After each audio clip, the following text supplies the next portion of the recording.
Yes, ladies and gentlemen, I'm pleased here to be joined with Leuren Moret, environmental scientist, and we're going to have a far-reaching conversation on a wide variety of mind-blowing topics. I am Daryl Hamamoto, professor at UC Davis, Department of Asian American Studies. Leuren, it's really great to be with you here today. Thank you very much, Daryl. Why don't you lead in on some of the fascinating research that you've been doing? Well, I'm a UC Davis grad. I graduated in 1968, one of the first women in the geology department. And I came back in the 90s to do my PhD in the ancient history of the Earth's magnetic field, going back 25 million years. And then I met... Reaching peak health, it's not as hard as what you'd think. Get started at noon.com.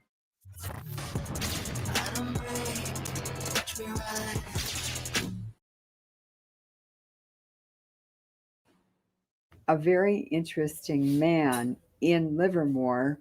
When I was living there, I became a Livermore lab whistleblower, nuclear weapons lab, and his name was Marion Falk, and he started teaching me about radiation.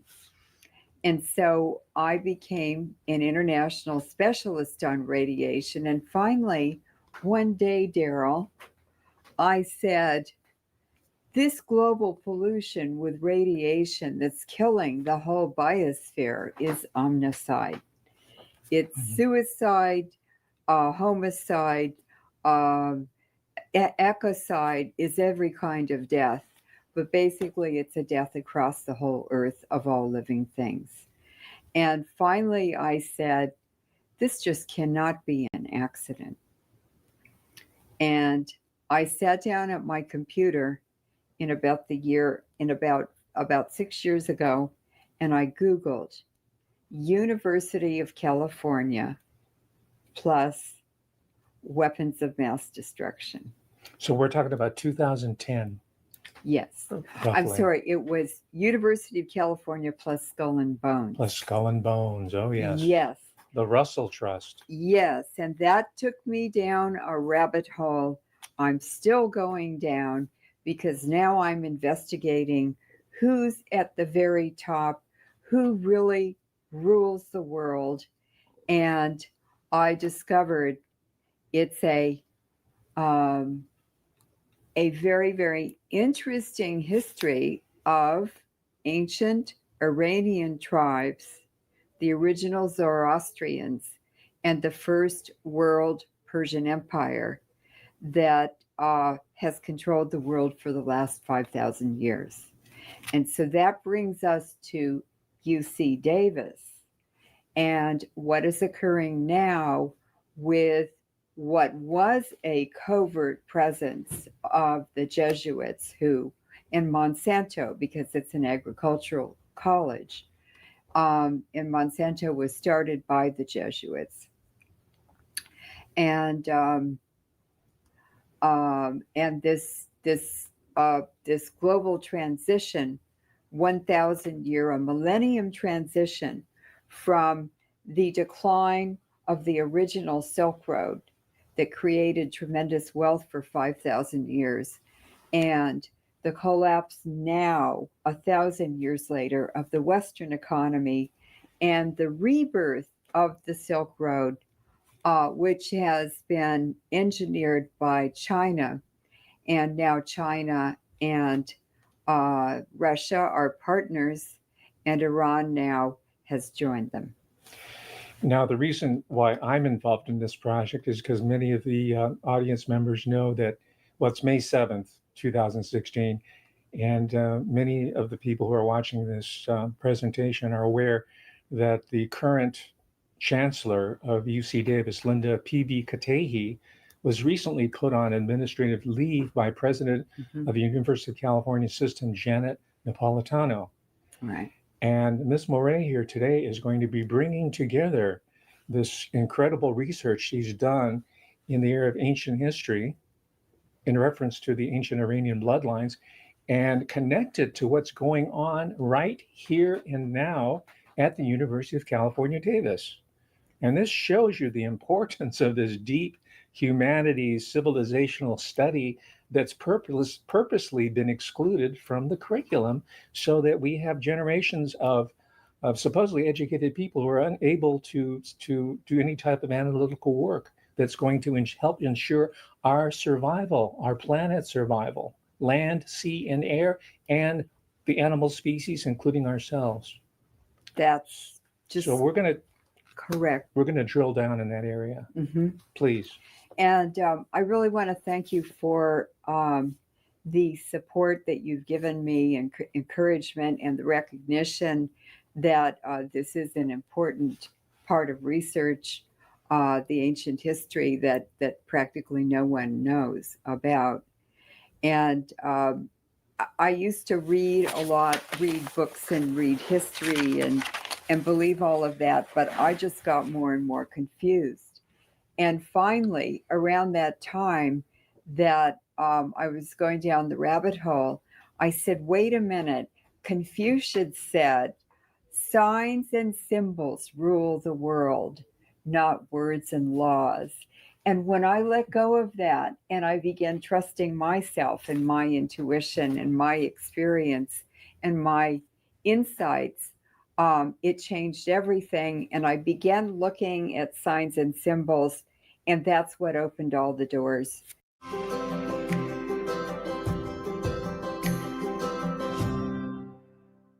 do we pay for all this? It's an Aldi thing. Oh, yeah. It's all right in front of us. It's there for everyone to see, but they don't know how to integrate, to relate, to put together the information to tell the real story. Mm-hmm. I can guarantee you that this synthesis, this grand synthesis that you've managed to pull together, it's not being taught in the contemporary university. No. This, what we are about to present to you, ladies and gentlemen, is a paradigm buster. And the academic establishment are going to have to come in this direction and acknowledge the incredible contribution that Leuren Moret has made. Now, she's done it with a lot of open source material, a lot of published books. Everything that she tells you is thoroughly documented. This is some of it's hypothetical, but it's thoroughly documented. It's all part of the discussion, and I hope to chime in periodically as you're laying it out for us. You're the one who got me here. Okay. You're giving me too much credit, but I'll take it. Okay, do you want me to blame you? Yes, you can blame me. I think we're all culpable. Well, I appreciate Cheerfully culpable.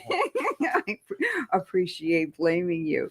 So, in the 60s, when I was here at Davis, there were 7,500 students. It was primarily an agricultural school for ag economics and pomology, viticulture. It was how to grow fruits and vegetables, and they had animal science, and it was over half foreign students.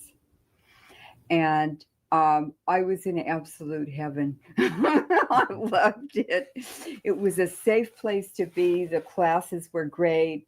It was just, Davis has always been a very, very nice campus. And today, from spending time in the pig barn, I mean, the real pig barn on the campus, and the dairy, and just going out in the vineyards, and it was just so wonderful. And I have come back now in the year 1916. We've driven around the campus today and looked at buildings and names on buildings. 2016. I mean, 2016, okay. Yeah. We're doing some time slipping here. Right. Okay. And, well, it's because I'm so astounded. It was like being in 1916. It is a new, brave new world. Absolutely. I'm here, and you're telling me, you're giving me this paradisical image of what UC Davis used to be like. And it's completely different. It's completely different.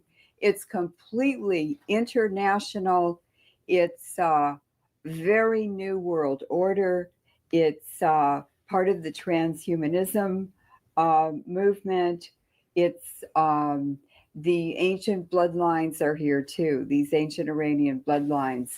Yeah, under the carpet. But I was able to lift the carpet, and it is Linda P.B. Katehi, who, when I started investigating her names and her origin and her associations and just her whole history, I went, oh my God, okay, now I understand what's happening. And just for your information, ladies and gentlemen, Linda P.B. Kate was just put on administrative leave, and I think the pretext for removing her was the fact that she had spent $170,000 of university money in order to scrub her image on social media. And then there was some issue, for those of you who don't know, there was some issue about her serving on boards and receiving cash payment for that. But Leuren is going to be drilling much deeper than that. This is the official reason why she's temporarily being put out of the picture, but it goes much deeper than that. So I thought I would provide a little bit of context there. Please. Thank you. So Linda Katehi was hired from the University of Illinois in 2009 as Chancellor of UC Davis, the sixth Chancellor of UC Davis. And I was here when Moret Hall was built. It was the end of my undergraduate years here. And I knew Chancellor Emil Moret very, very well. And in fact, I was Arbor Day chairman for several years, and I planted the Moret Grove around Moret Hall in his honor, named the grove for him.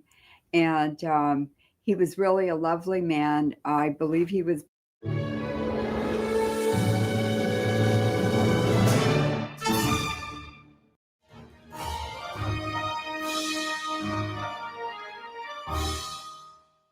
born in Vienna, Austria.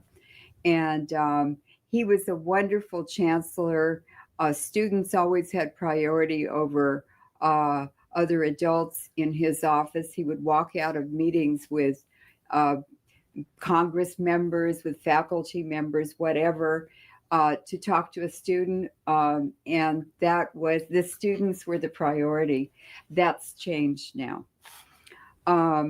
She was actually came from Greece, and she came through Chicago, which means you're a very, very special person. Many people, like John Kerry's parents, came from Czechoslovakia through Chicago. Chicago is Rockefeller headquarters, and that's why they come specially. They're picked in other countries. They're selected and funded and brought here, and they immediately have good jobs and positions, and usually part of the intelligence operation of the United States. So she came with her husband from the University of Illinois. And the University of Illinois is very interesting. She's an electrical engineer, a specialist in antennas. And her husband, Spiros, let's see, it's Seragunas, is a chemical engineer in the engineering department on the campus. And it's interesting that they're both involved in very, very new world order technologies. And she's involved in the antennas. She has 19 antenna patents before she came to UC Davis. And they are all involved with the cell phones, with switching, with integrating with smart meters and other technologies. And her husband's involved in coatings and protective coatings on metals and materials. It's sort of materials science. And this is extremely important now because the huge amounts of nuclear pollution created by Chernobyl, by nuclear power plants, by our nuclear wars with depleted uranium and battlefield nukes and Fukushima. And the neutron bombs that they're using on the battlefield now, and then Fukushima on top of all of that. And there have also been several Chernobyl level events in the Ukraine with nuclear power plants and MOX fuel, which is what caused the Fukushima disaster. And those have all been in the last year, and no one even knows about it. Mm-hmm. So what that's done is the Wigner effect. The radiation attacks the surface of metals and materials, and it disintegrates those materials. It steals electrons, and I don't know if you've ever seen if you put iron filings on a magnet and they start growing up.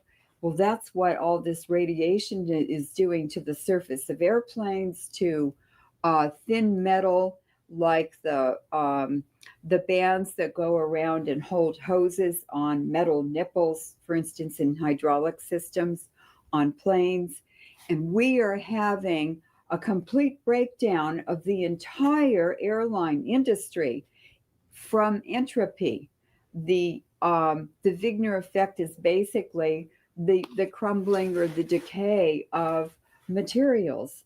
And we're having airplane crashes, we're having emergency landings all over the United States. And as the radiation increases and the exposure increases, it accelerates it. So here is Chancellor Katehi's husband working in a very, very critical area of research on how to coat materials and protect them from this breakdown by radiation, by nuclear pollution, and it's contaminated the entire air column. So who's behind that? Who's doing this insane poisoning of the entire planet? Well, it's the Jesuits. And the Jesuits are very, very prominent within the University of California because they came with the Spanish. Okay, at this juncture, let me pose a question Yes. for the skeptics, because it's very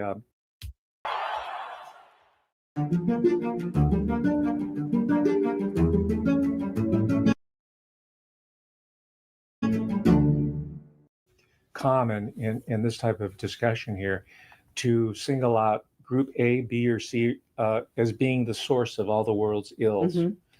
And there are books on it, one, the Vatican Assassins. So one question that comes immediately to mind is it, are we talking about one singular group? Are we talking about one group in many different guises, different manifestations? Or are we talking about competing groups, Jesuits being one of many? Could you please explain that before we move forward? Basically, when you look into literature, for instance, in the 1600s in Czechoslovakia, there was I believe he was a priest named Comenius, and he wrote a book about, it was sort of an epic tale, I guess. And he described in that people sitting around together trying to come up with a global poison that would kill many, many people close by and far away. And they were talking about genocide. And if you go back some more into the Bible, you will also find mention of a global genocide. And you will also be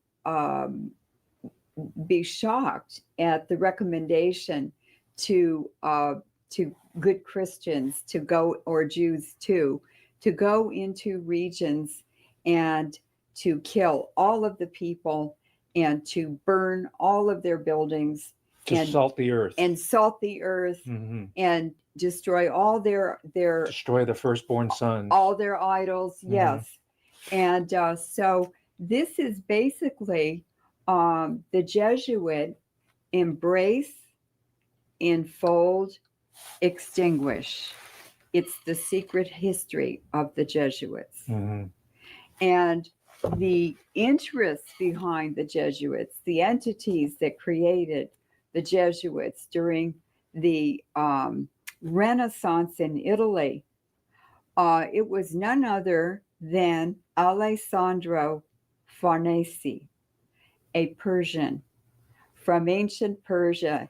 His family came through Cappadocia in eastern Turkey, eventually to Italy, and they founded the first 10 Etruscan cities in Italy.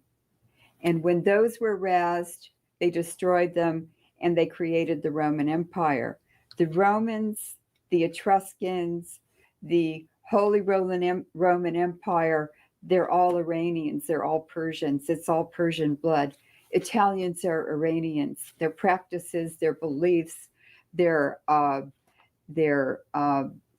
food, their clothing attire. The Pope, for instance, wears a papal tiara dome, the papal dome, which is called the papal tiara.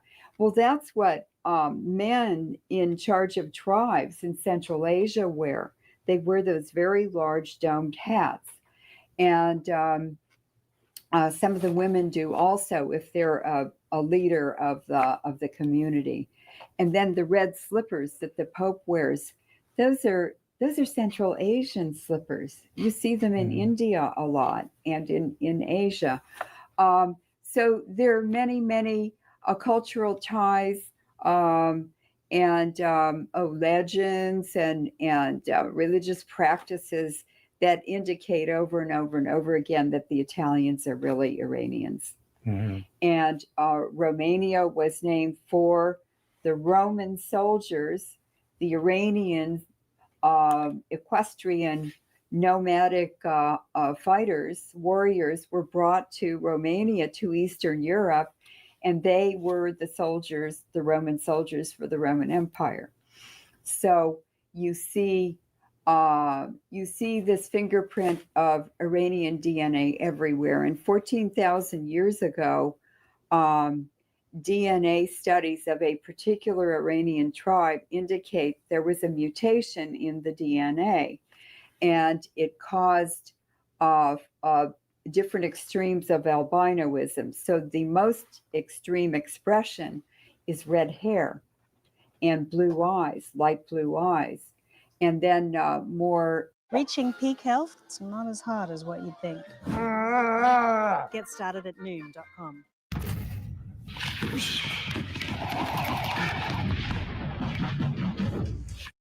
Moderate expressions are blonde hair, green eyes, hazel eyes, gray eyes. You see a lot of Afghanis with gray eyes.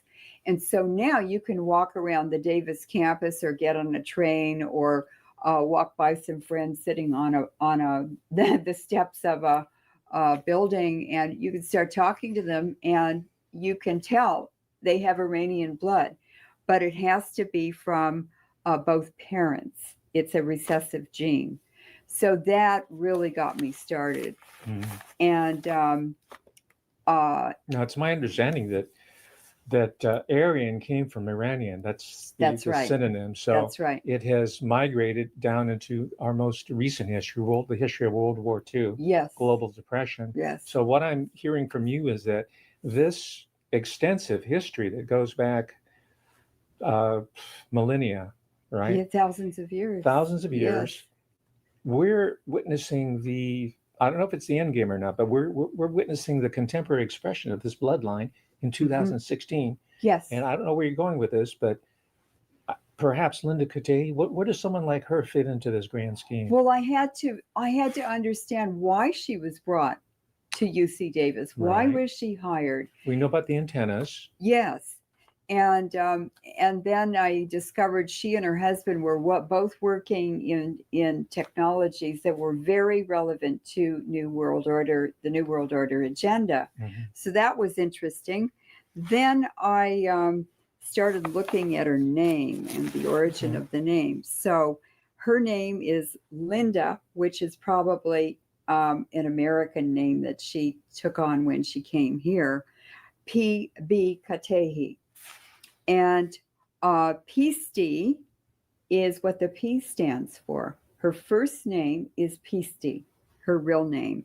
And that's a Hungarian name for crowned or victorious.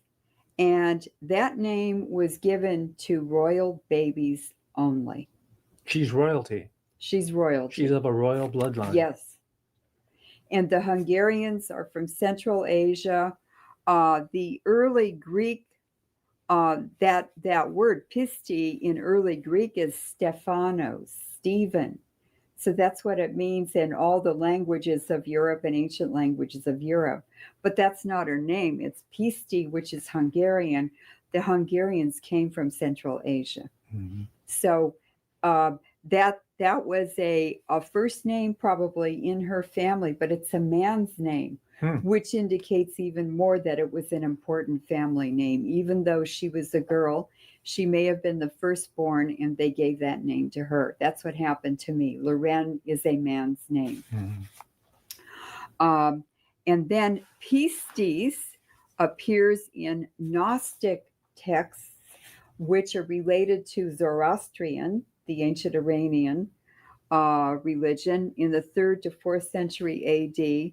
And then Pistici is in a province of Mentera in southern Italy, and the ancient name is Basilicata, Basilica, the churches, grand churches, and so forth.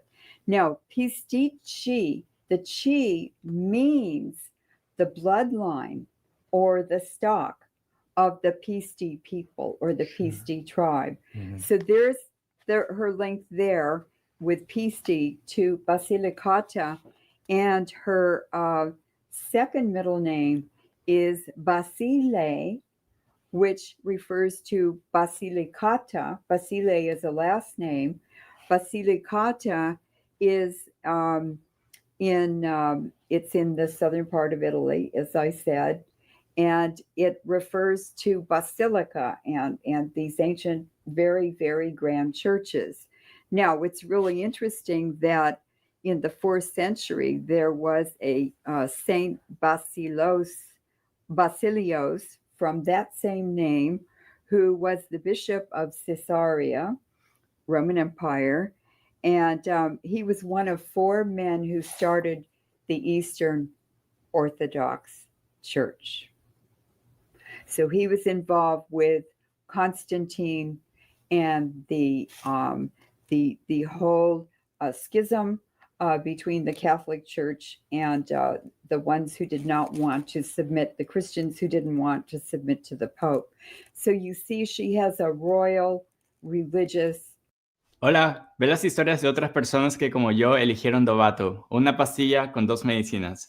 Hands would rather not get messy. They feed, they bathe, they play catch. That's why we made a baby wipe big enough to help protect them. High-level religious background, and you would probably call her part of the papal nobility. So then kate, okay, what does katehi mean? Well, I looked up katehi. There was only one reference to it, and it was to a town, a village in Uttar Pradesh, which is northern India, and it's where the ancient Iranians spilled over the Himalayas from Central Asia when their populations built up too much. And it's in the eastern part of the southern side of the Himalayas. Very, very old. All of these names and the roots of her names and all the associations go back before the Christian period, before the Greeks even. So she is very ancient Iranian. Now, kate, if you take the I off, is a very rare rice that is grown on the Caspian slope in Gilan province to the west in northern Iran. And it's actually where Stalin was born. Stalin was Iranian. Mhm. He was not Russian Or Georgian. or He's Georgian. He was Iranian. Okay, And I have pictures of him when he was a young man. sure. And so the mother of Ataturk was also from Gilan. Now, this rice is the precursor, or it's the arborio rice of the Italians that the Iranians took to Italy. Arborio rice is an ancient rice the Iranians grew on the Caspian Sea. So that was also Katay. There are villages in Iran, in Fars, Gazvin, Khorasan, and Isfahan that are Katay. And that those are all very, very old centers for the Iranian culture. Mhm. So there we have absolutely solid evidence Sure. what her roots are. Now, if I could boil it down, Yes. we see that ostensibly Linda P.B. Katehi was brought in because of her expertise in this antenna technology, which I hope you'll talk about its applications currently. Yes. 19 unique patents credited to her. And then there's her husband, who is a specialist in these coatings or material science. So that's the exoteric reason why they were brought in. Yes. Right. But what I'm hearing is there's a much deeper metaphysical or esoteric reason why she was brought here to UC Davis and into the UC system. Yes. And this drama that's unfolding now, it might be a Punch and Judy show. That's what we're trying to figure out here. It might be just a dumb show for the public.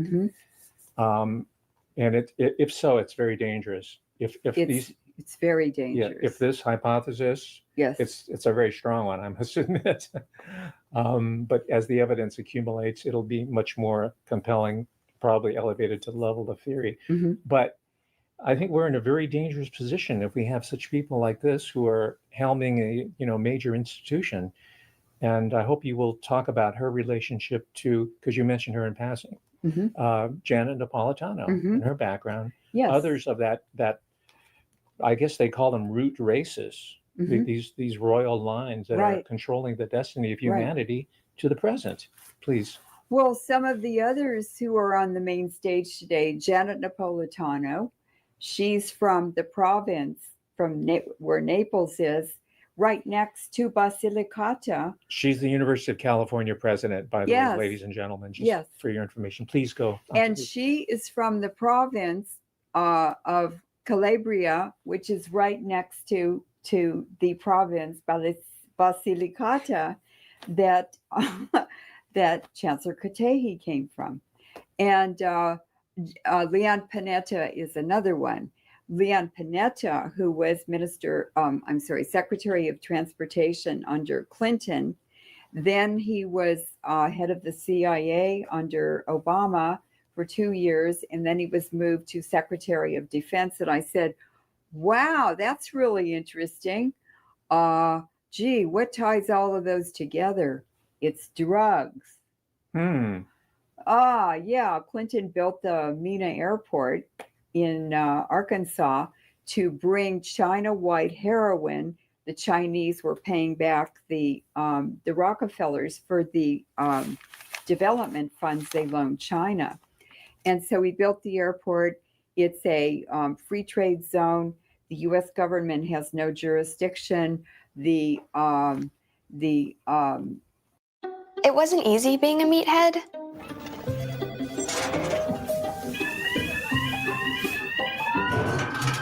Get those cameras out of here. Come on now. Now it is. Meat for real meatheads. Yumbo.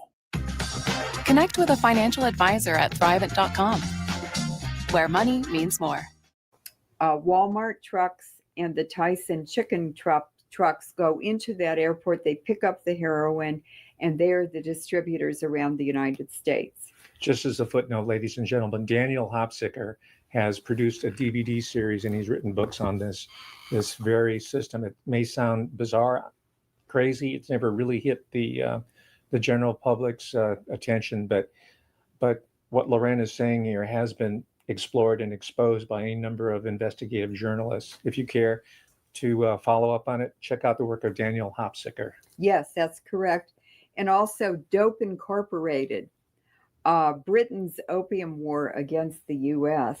Well, this is a lot more than the opium war against the U.S. This is part of this global dope economy that's 5 times greater than the legitimate economy of the world. And so this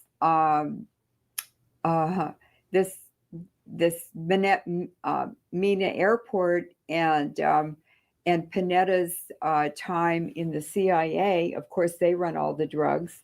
And then the Secretary of Defense, well, the military is very involved in the drug racketeering, so forth and so on. I mean, that's what the Vietnam War was about. It was getting opium from the Himalayan foothills because Turkey stopped growing opium poppies. And so they had to find another source. And it's amazing because drugs are just flooding the United States now. And for the last about 8 years, 6 or 8 years, I've been reading JAMA, the Journal of the American Medical Association, and I'd never seen articles about heroin addiction. Well, they're reporting it like in every other article now in JAMA and what states it's going into. And it seems to, heroin use seems to increase when we're having wars or military conflicts in other countries. And it's because the soldiers are self-medicating. The depleted uranium weapons and the weaponry residue that they're exposed to is making them so sick, they're going on heroin to just ease the pain. But now, in 2016, I'm getting a lot of feedback from students at Davis that the Davis campus and off campus is flooded with heroin. See, I never would have known that. Yes. Yeah, that completely bypassed. I thought maybe crystal methamphetamine, or crank, that I knew about. I know about marijuana and, alcohol, but I didn't understand that heroin had become so popular. I understand in the Northeast, however, in states like Vermont, yes, there's all these different overdoses with upper middle class, yes, professional, quote unquote, white people. That's one of the first places it started that I read about in Vermont. JAMA. Yes, in Vermont. In Vermont. So it's linked to this larger network of Dope Incorporated. Yes. We're talking about a global network with one template carrying all of this out. Mm-hmm. And it's originates with those ancient Iranian bloodlines. Mm-hmm. And they have 10 bloodline families that sit on a council, and they're the ones who advise the Jesuits. The Jesuits work for the Iranian bloodlines, and the Jesuits were created by Alessandro Farnese, who became Pope Paul III in the Renaissance, and Fidel Castro is pure Iranian ancient bloodline, and he's directly descended from Pope Paul III. Okay, you're going to have to unpack that one for us here. Fidel Castro? The idol of all the left liberal progressives in academia? Yes. The liberator of, El Pueblo? Yes. That Fidel Castro? That's Fidel Castro. The one who is actually one of the richest, most wealthy person in the world? He is from the papal nobility family. Mm-hmm. And he's from the Dukes of Castro. And Pope Paul III had 3 sons, and he gave each of them a dukedom.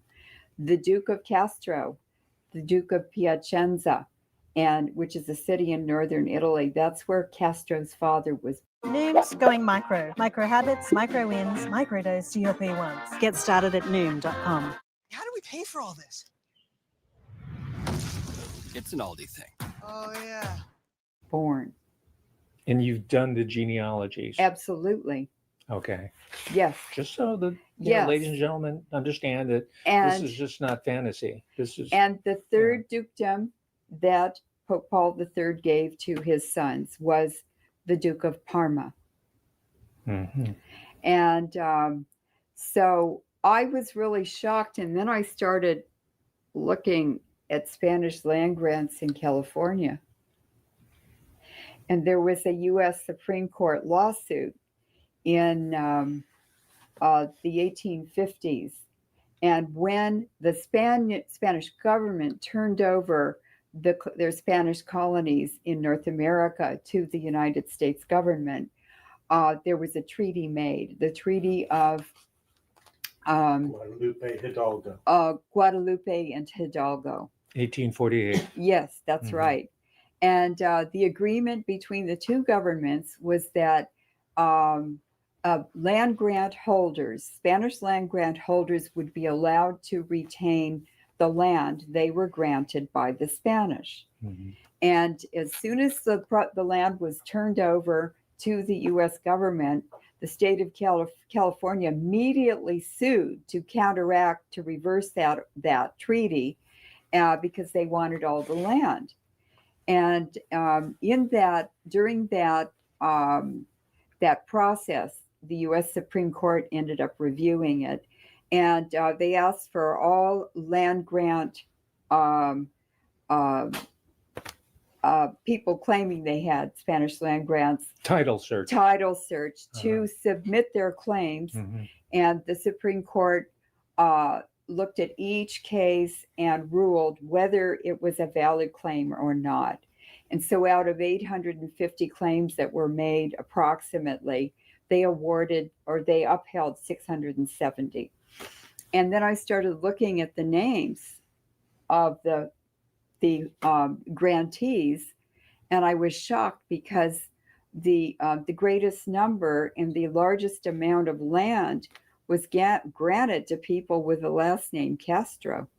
And then I noticed what counties and what towns, because that's listed too, the modern towns, modern cities, and almost all of the UC, almost all of the University of California campuses are where Castro land grants are. It's beginning to come into focus now. And the Livermore Nuclear Weapons Lab, Livermore is a Spanish land grant to the Castros also. So then I said, oh God, there's really a connection. And then I looked at UC Davis and I said, my God, they submitted a bid to have the CERN most advanced collider built here at UC Davis. And it is You're talking about the Large Hadron Hadron Collider. Okay. Yes, and Japan bid on it, Davis bid on it, or California did, and somehow it ended up half in Switzerland and half in France. And I asked Leuren, why did they do that? He said, well, then neither France nor Switzerland own it. Someone else controls it. And so that would be these vested interests I'm talking about.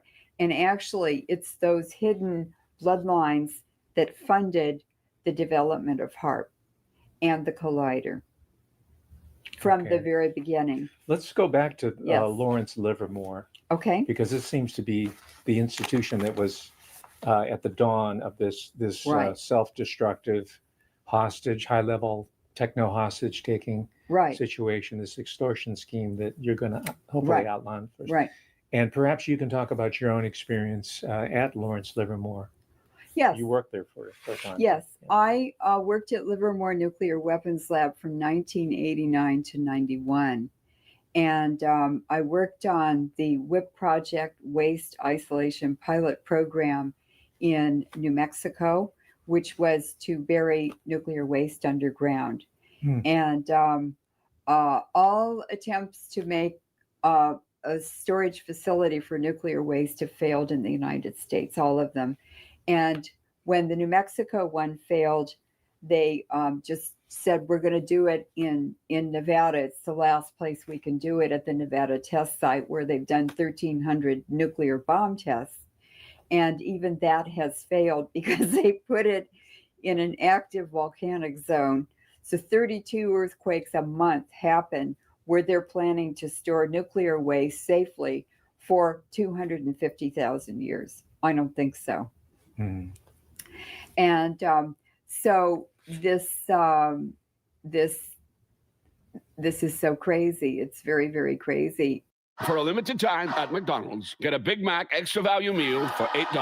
That means 2 all-beef patties, special sauce, lettuce, cheese, pickles, onions on a sesame seed bun, and medium fries, and a drink. We may need to change that jingle. Prices and participation may vary. You probably know Vistaprint for business cards, but did you know we print everything you need to brand your business? We print banners and signs that help you stand out, and must-have merch like tote bags, t-shirts, and hoodies. Right now, new customers can get 20% off with code NEW20, because if you need it, we print it at Vistaprint.com. But let's see, what was I talking We're about? talking about your background at Livermore, because what I'm trying to establish is that you've done this external research, but you're also have lived this. I mean, you have worked in these institutions, and so you're also bringing the insights of someone who was working in the belly of the beast. So in 1991, I packed all my stuff in my car one day, and I drove out the gate of the Livermore lab, and I left my keys and my pager in the guardhouse, and I went home. I fired them. They didn't fire me. And with the University of California, they've gone into chancellors and vice chancellors' offices and marched them, the guards, to the border of the campus and said, "Get out of here, you're fired." And they were never allowed to remove their personal items. And so I said, I'm not going to let them do that to me. I'm leaving this place. And I'm taking all my stuff and I'm going to fire them. And they've never stopped retaliating against me since then. That was 1989, but 91. But I'm glad that I've had this experience. It's been hell in a lot of ways, but you have to be in their house. You have to live in their house to know who they are and what they are. And so that when you leave, you know how to challenge them. You know how to expose them, because what they're doing is immoral, it's illegal, it's insane. They are destroying this planet without our permission, without informing us, and without even having a good reason for doing it. They're just doing it because they can. And I think that's what really woke me up and it just changed my whole life, was taking this on. Okay. Well, I appreciate the biographical element, because I sense there's something that's driving you that goes deeper than pure intellectual curiosity. Oh no, it's because I love people. It's because I love nature. I love living things. We live in a beautiful world. The earth is so beautiful. Ladies and gentlemen, this is not a game. This is not an academic exercise, neither for Leuren or for myself. No. I am in their house. I am working in the belly of the beast. I have suffered, and I'm not going to talk about it too much today, the repercussions of asking certain questions about my own workplace, which is I'm entitled to do as a citizen, as a sovereign human being, as an academic, as an American. I'm entitled to do that, and I will exercise those rights to the best of my ability. But it takes research such as this, cutting edge research such as this, that'll provide us the intellectual, the historical, the analytical framework to understand what we are facing. Because so far, these people have been very good in veiling the truth and hiding it, because the Rockefellers own the University of Chicago. The Russell Trust runs Yale University. All these bloodlines control information, scholarship, and every single aspect, and sciences, of course, almost every single aspect of our lives that shape our world. And what I learned at UC Berkeley, I was working on gender equity issues and minority equality and things like that.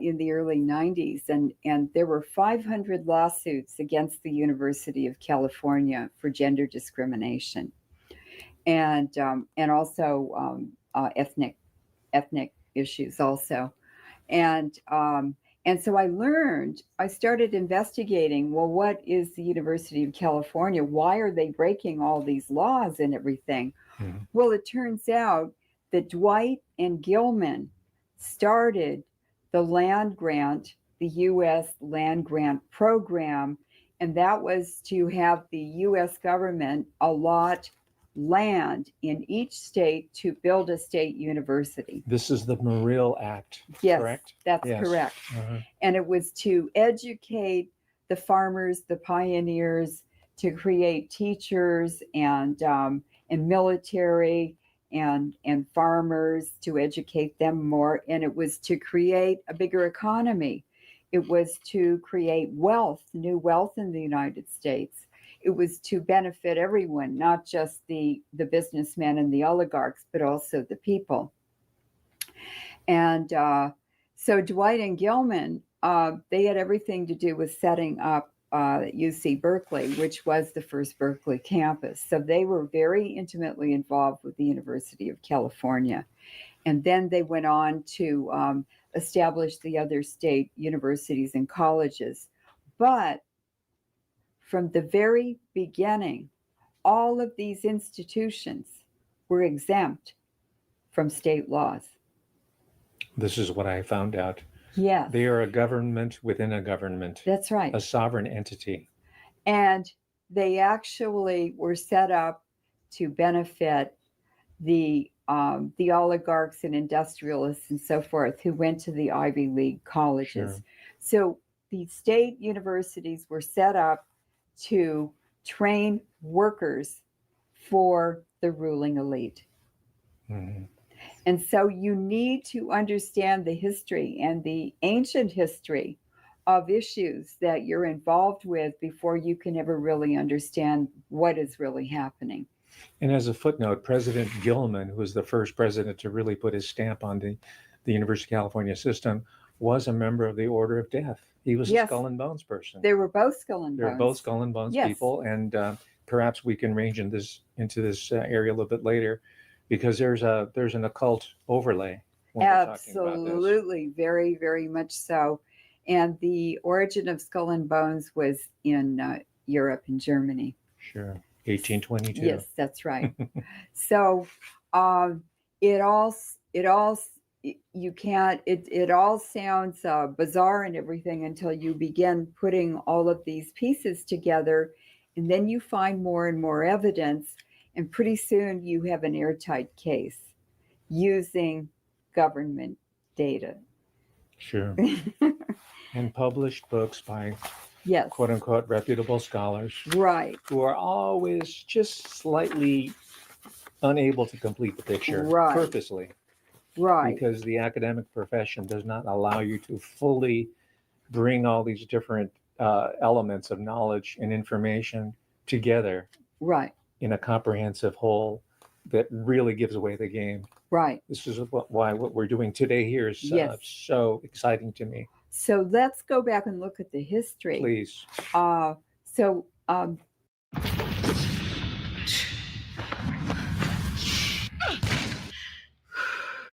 Take the next step in your financial journey at Thrivent.com, where money means more.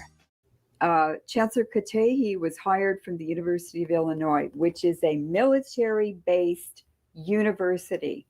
It's where the first computer and computer language was made for the Navy. The Navy is there. It's their research lab, their university. And ENIAC was the first computer, and it had a language. And then later on, Fortran came out of the University of Illinois also.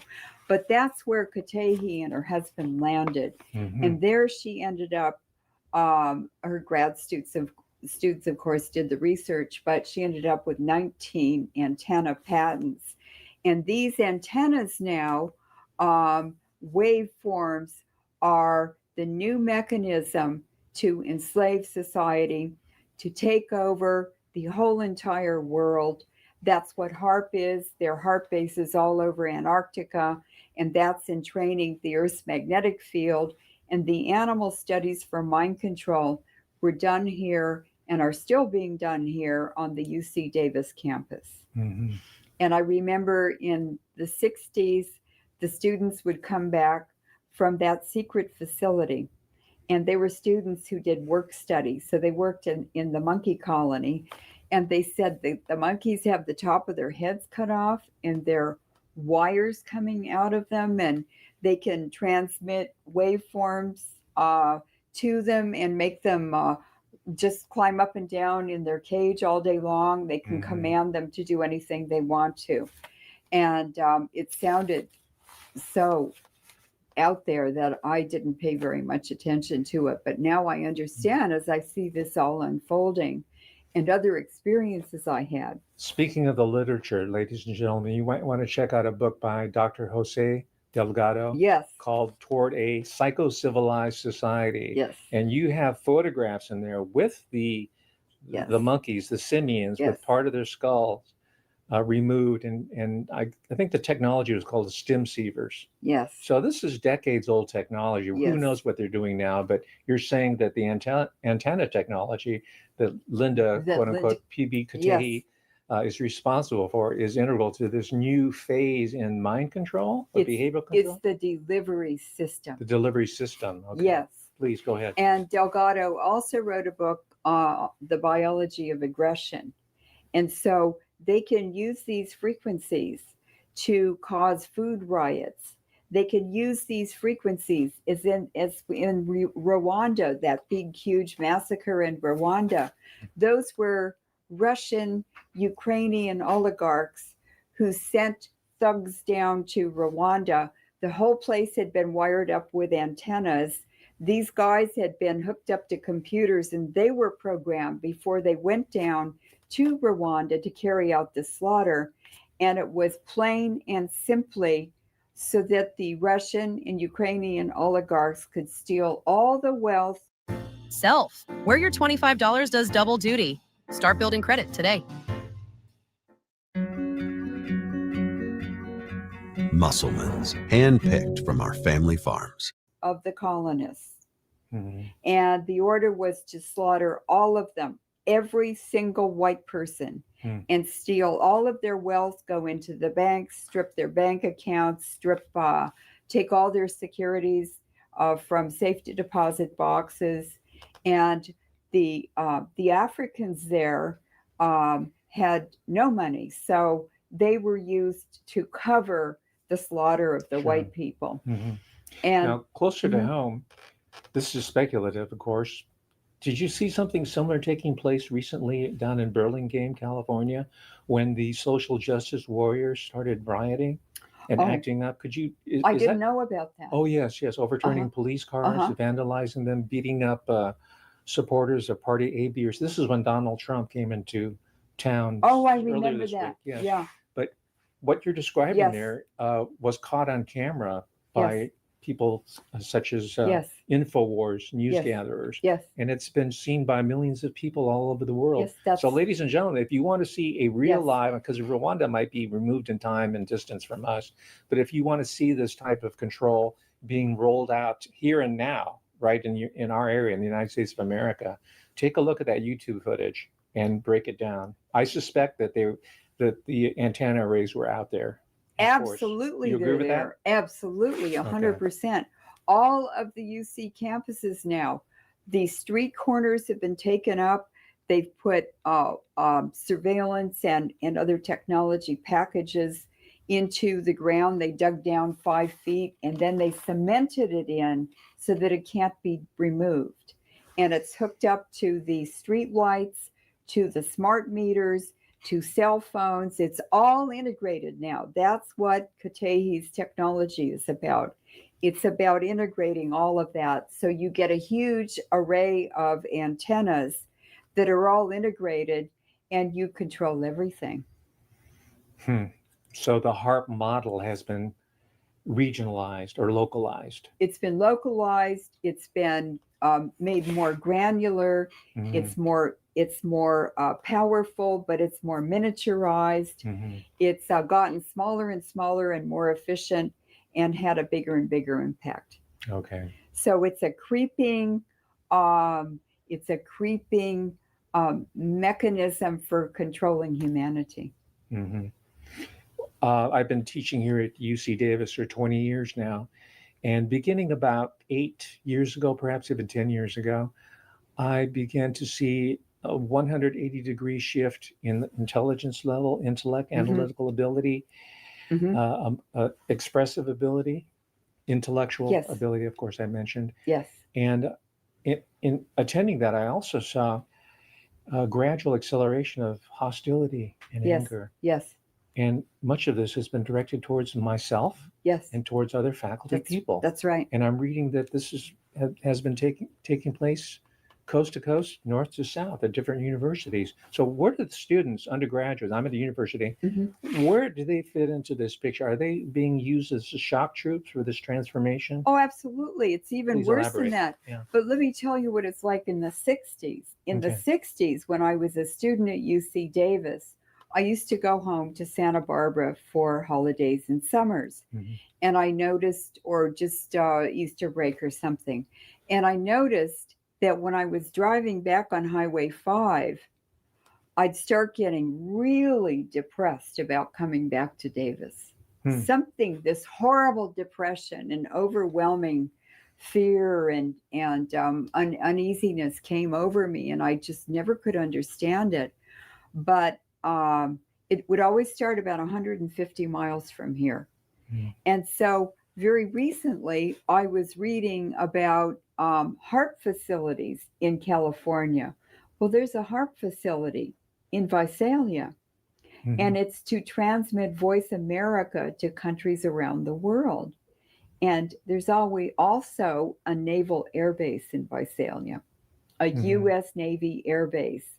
So that transmission was coming out of that HARP facility in Visalia. I see. And that was a long time ago. That was in the 60s. But recently, a woman in Texas, I was telling her about that. She said, my friend has a son who's at Davis now, and he's complaining about the same thing. And there's also a very, very large antenna on the south side of the freeway on your way from Davis into Sacramento. There's a huge antenna out in the middle of a field. That's also a Navy antenna. And that's integrated with the HARP technology and with antennas up in Oregon. So they've been doing this since the 50s. My gosh.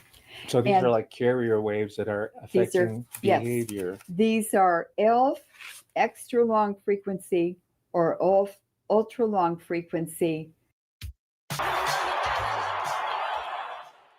Hands would rather not get messy. They feed, they bathe, they play catch. That's why we made a baby wipe big enough to help protect them.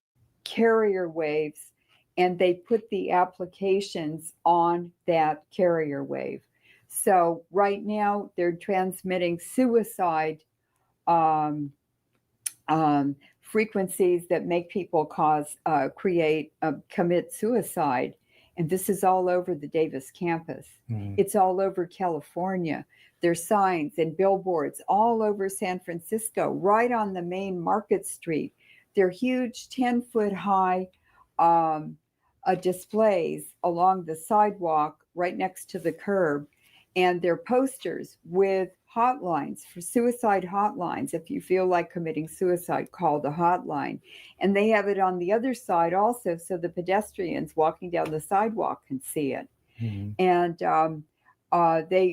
my Native American friends have said, the young people are committing suicide 5, 4, and 5 a night on the reservations. And the reservations have the Indian reservations in the United States. They have the mineral rights to them. They were put on the poorest land, but they have 85% of the energy sources, the uranium, the coal, whatever that creates energy, the oil and gas. And they had the misfortune of being given that great wealth. And they've said to me many times, why can't we just give them the mineral rights and have them leave us alone? I said, they don't work that way.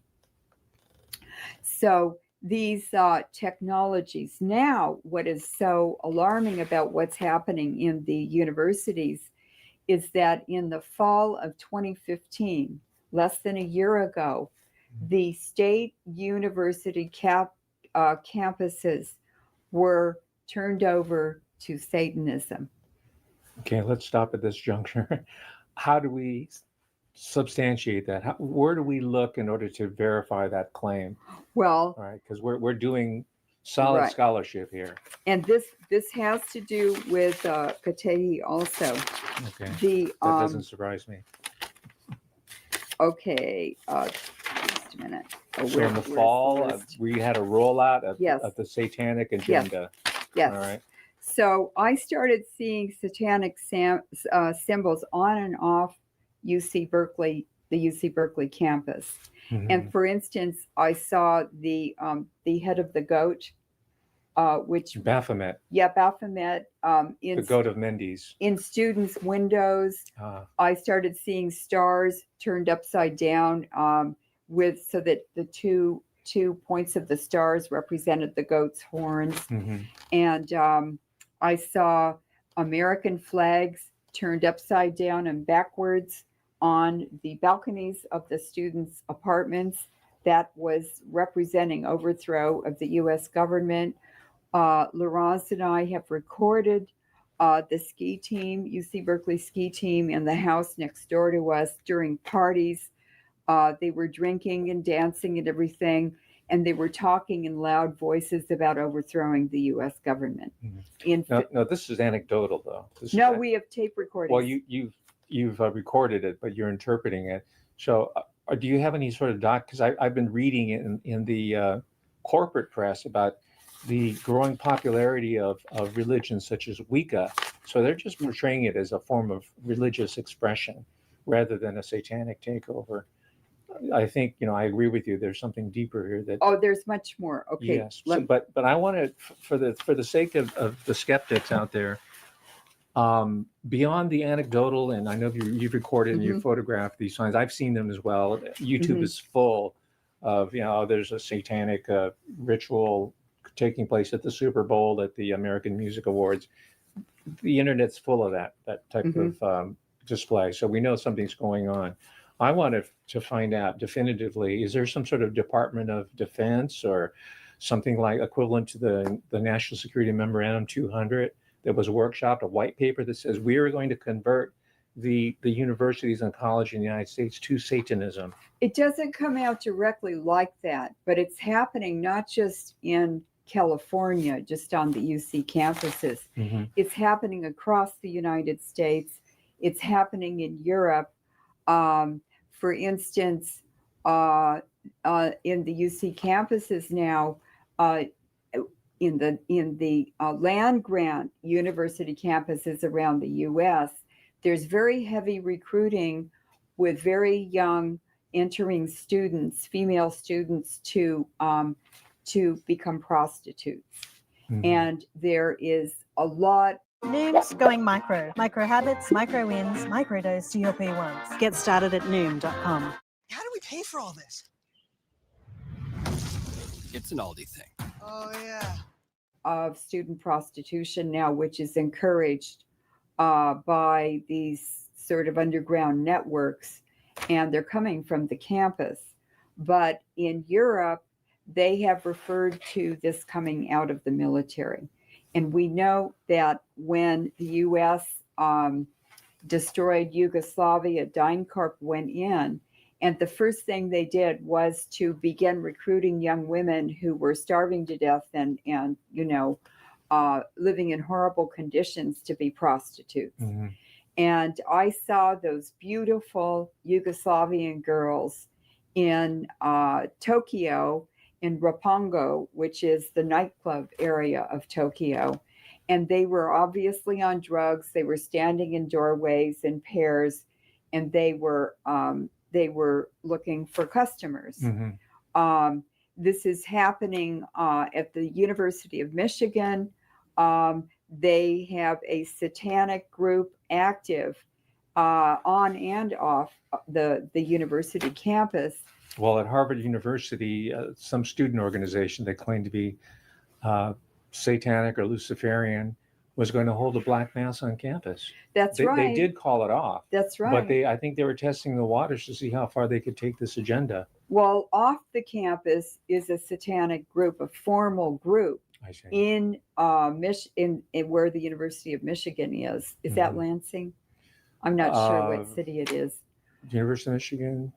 But East Lansing is Michigan State. Ann Arbor. Ann Arbor. Yes. Okay. Okay. So they, in the mainstream media, they reported an official satanic group, organized group, was going down to Louisiana to do a satanic ritual for the city council. Right. And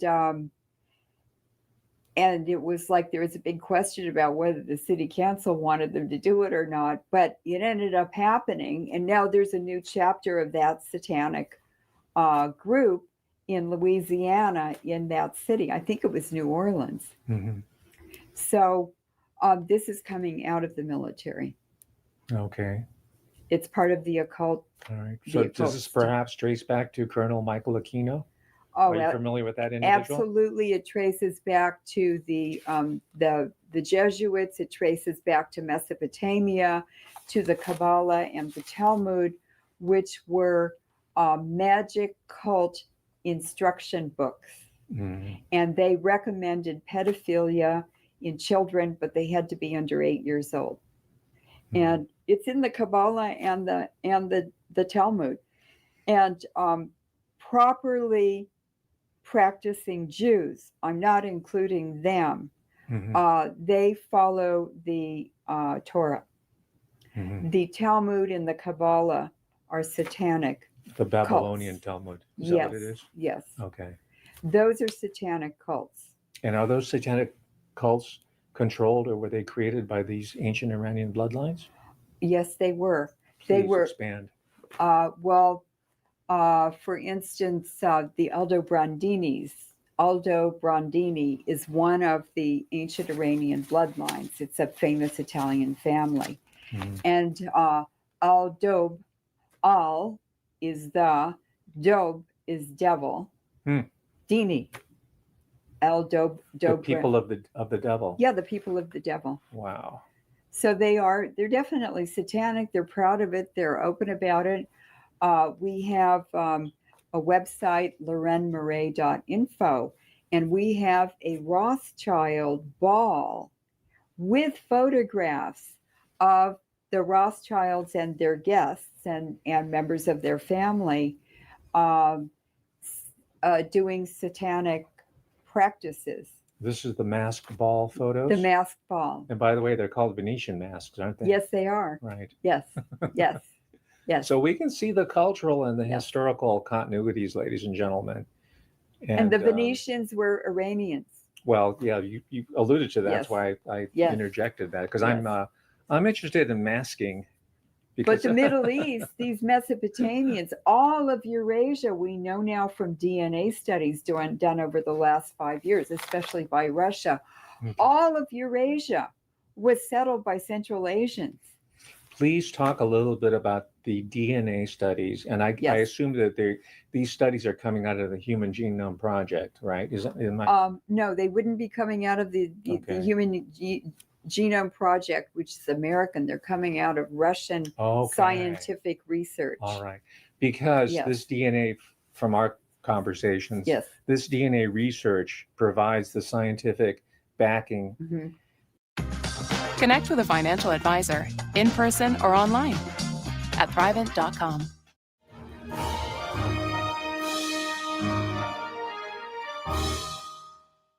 That helps support this hypothesis or this theory in the making. It's irrefutable. It's ironclad, and I think this is probably the most important development in this type of research. It's hard science. It's not fantasy. It's supported by definitive DNA analysis, and you can Yes. trace the distribution Yes. of these different peoples, these different Yes. tribal groups, and Yes. how their culture and their religious practices migrated Yes. across the world, and how they have been transmitted to us down here to 2016 are embodied Right. in people like Linda Right. P.B. Katehi. Right. Please. And so these ancient Iranian tribes moved into Europe and the Middle East. So the Basques are ancient Iranian bloodlines. Is there a DNA? Yes, from report? the DNA. Okay. Yes. The Berbers in North Africa in the Altai Mountains, the Basques, the Berbers, and the Kurds all came from the Hittites. And They there's had- DNA research on Yes, that. this is from Okay. DNA research and also language similarities. All right.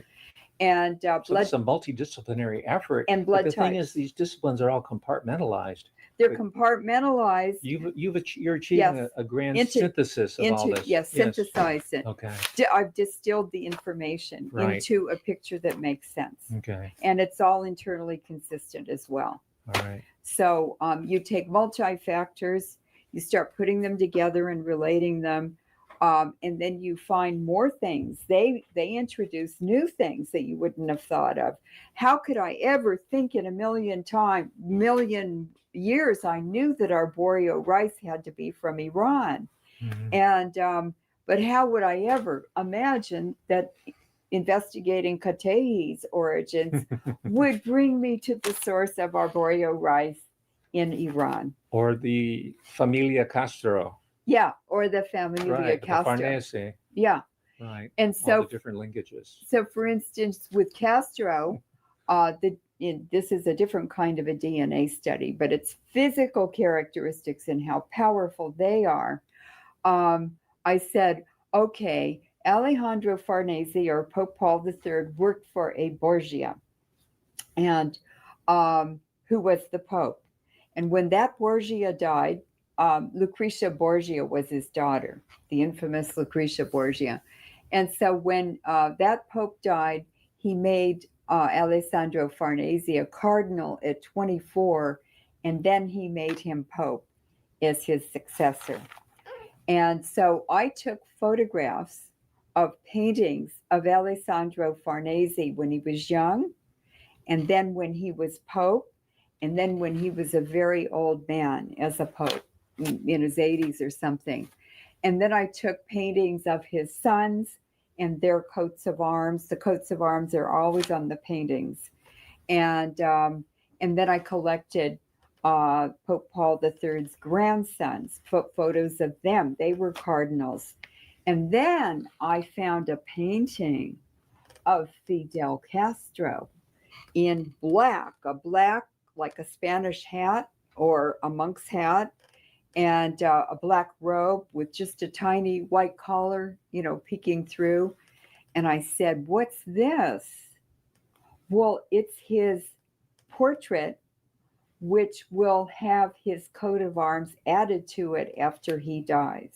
Mm-hmm. And then that will be put in some palace in Italy. Okay. In Piacenza, one of their palaces in Piacenza. And then I said, okay, well, what happened in the Hellenic period is that the Farneses, one of them was one of the generals, one of the 8 generals who guarded Alexander the Great. And Alexander the Great appointed him to be the governor. He was the governor of ancient Egypt. And when Alexander the Great died, he made himself a pharaoh. And Alexander the Great had given his sister to this general to marry. So they became the pharaoh and the pharaoh's wife. And after that, almost all the Farneses have a middle name or first name of Alexander, Alejandro, or Alessandro. So Castro's name is Fidel Alejandro Castro. Mm-hmm. And your sausage McMuffin with egg didn't change. Your receipt did. The sausage McMuffin with egg extra value meal includes a hash brown and a small coffee for just $5. Only at McDonald's for a limited time. Prices and participation may vary. You probably know Vistaprint for business cards, but did you know we print everything you need to brand your business? We print banners and signs that help you stand out, and must-have merch like tote bags, t-shirts, and hoodies. Right now, new customers can get 20% off with code NEW20, because if you need it, we print it at Vistaprint.com. And then you can trace them even before that back into Mesopotamia. So we've got the genealogy, as you Yes. did with P.B. Katehi. Yes. We've got the DNA, and you were talking about the physiological resemblance. physiological. Please break that down for us. So when I got all these pictures together, Mhm. and I had a photograph of Fidel Castro when he was a teenager or something with no facial hair. Mhm. And so I got a painting of Philip I of Spain, the first Habsburg king of Spain. Mhm. And he had a certain kind of lips. They were very thick, and they were sort of had vertical lines in them or folds. Mhm. And that is a mutation. It's a genetic mutation. It's actually a defect. Hmm. And I compared it to Fidel Castro's lips. He Mhm. has Habsburg lips. Mhm. It's indistinguishable. I mean, it's just, it's absolutely a bloodline. And then I did this to John Kerry. John Kerry's family were Jews in the Habsburg Empire in Czechoslovakia, and they were Hohenjuda, house Jews. So they were very, very high in the court, and they advised the kings. Teresa Heinz Kerry is from a Portuguese Hohenjuda family, and her family advised the Portuguese court. And then I found a painting of John Kerry's ancestor on his mother's side. She was a Forbes, Right. not Of the- Malcolm Forbes. Of the Opium family Forbes. The Opium The family. Yale Yes. Forbes. And I found the first sea captain, Forbes sea captain, in 1823. This painting was painted, and it's in his house, which is now a museum in Boston. Those are the Boston Brahmins. They were the drug dealing captains, and I just couldn't believe it. Oh my God! That ancestor, Captain Forbes, who had 3 of the fastest clipper ships when he was 24, John Kerry looks exactly like him. So these are ancient bloodlines that they keep. They know how to breed, who to breed into the line, and how to keep the physical characteristics. How could someone 150 years later, 175 years later, how could John Kerry look exactly like him? That's like 10 generations or 8 generations. Mhm. And then I realized they have very, very strict breeding programs.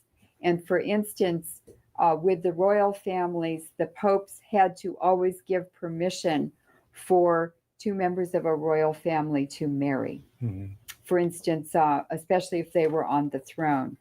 And there could be no relatives or family association for 7 generations, or in order to marry.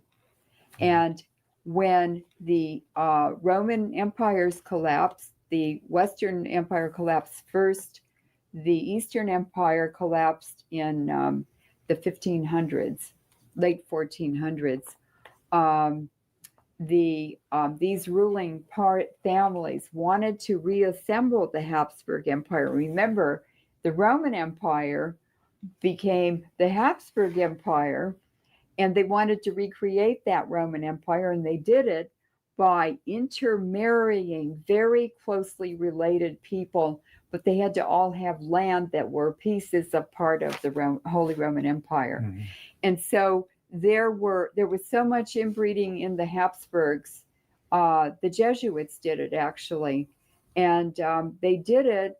I mean, one particular Habsburg prince who was to be the emperor, Holy Roman Empire, had so much inbreeding that recently Germany did DNA studies on the whole Habsburg bloodlines. And they said he had the DNA of someone who had been the product of sex between a sister and a brother. That's Egyptian, isn't it? That's Egyptian. That's a dynastic pairing. Yes. So what you're saying also, before we leave this point or move on past it, is that certain physical traits are also passed on. Yes, that they are. They're telltale physical traits because of this breeding program, including mouth structure, in the case of Fidel, at the brow, the bridge, the nose structure. Yes, intelligence, beauty. There are many, many characteristics that they're breeding for, but it can also be a way to wage war. So instead of waging all these wars to reunite the Habsburg Empire, the war was in bed. So they did it through inbreeding. And then they can reintegrate the empire. Well, after about 200 years, a bloodline will just die out because they're infertile from so much inbreeding. And so they would just take a cadet family, one of the other branches, and they plug them in. And so it was the same bloodline. But if you look at the Habsburgs, they all have strawberry blonde hair. It's reddish blonde. And there's a Pope, Orsini, who had reddish blonde hair. And I think he was involved in the Habsburg line. Okay.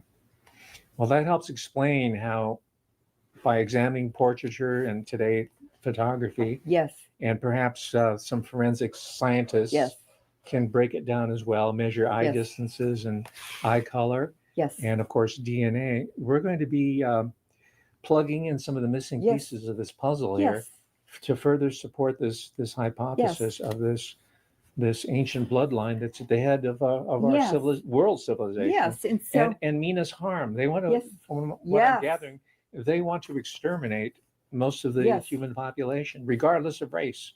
They do. They've had their own breeding program, especially through the universities. I had 53 marriage proposals at Davis and in the UC system. And I was going crazy. It was frightening me to death. I thought they were crazy. I didn't know why they were asking me to marry them. Well, they were Kuhn Loeb, the Loeb Kuhn Loeb banking family. They were, there was another one, a couple more. Anyway, they were all banking.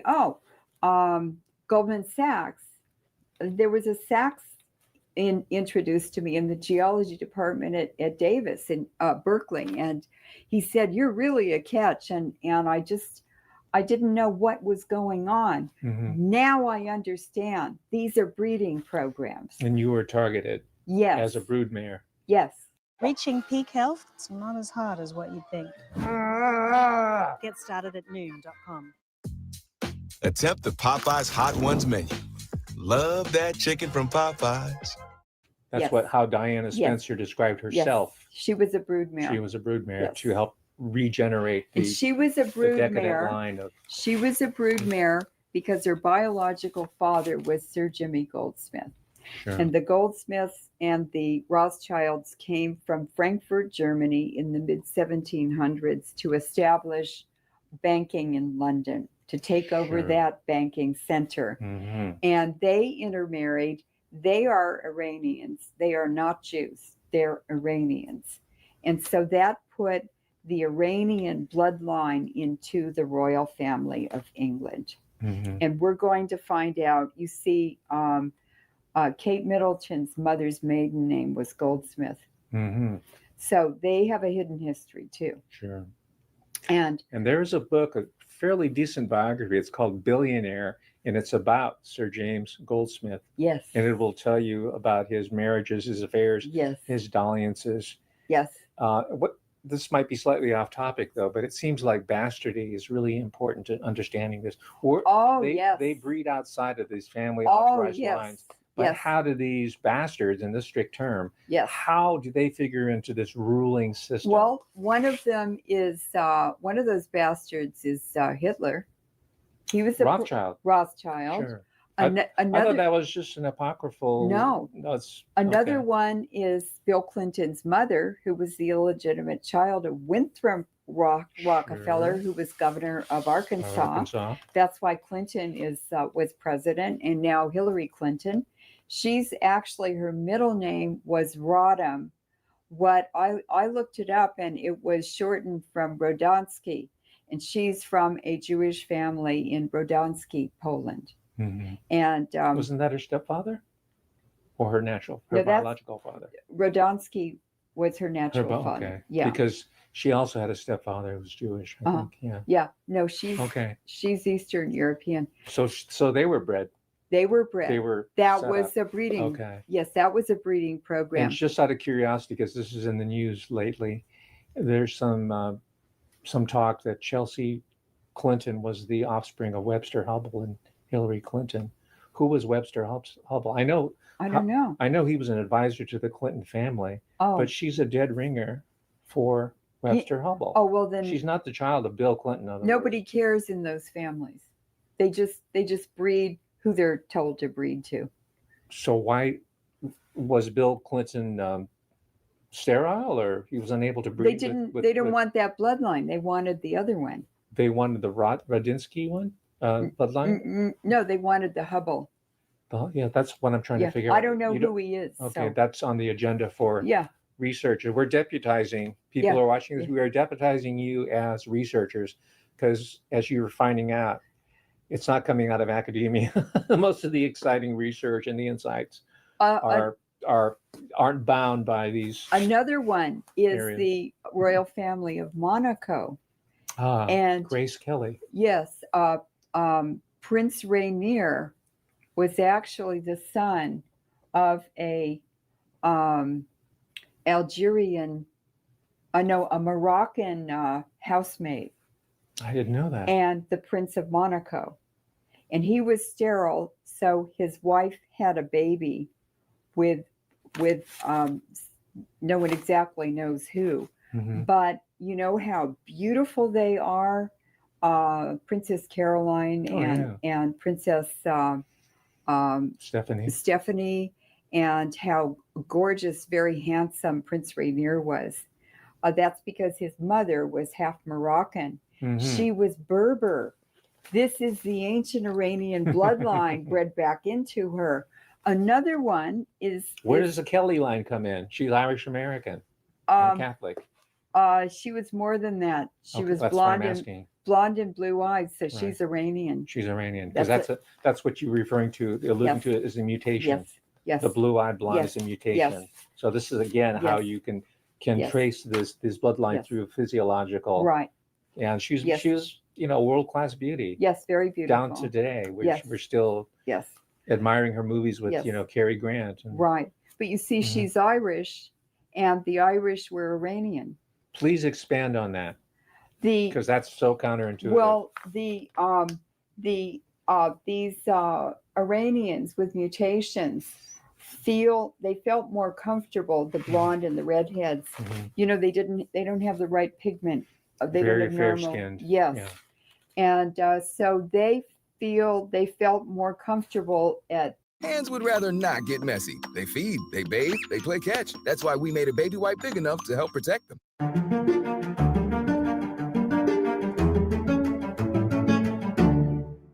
In colder climates or at higher altitudes. Mm-hmm. So they migrated up into Scandinavia and to the British Isles.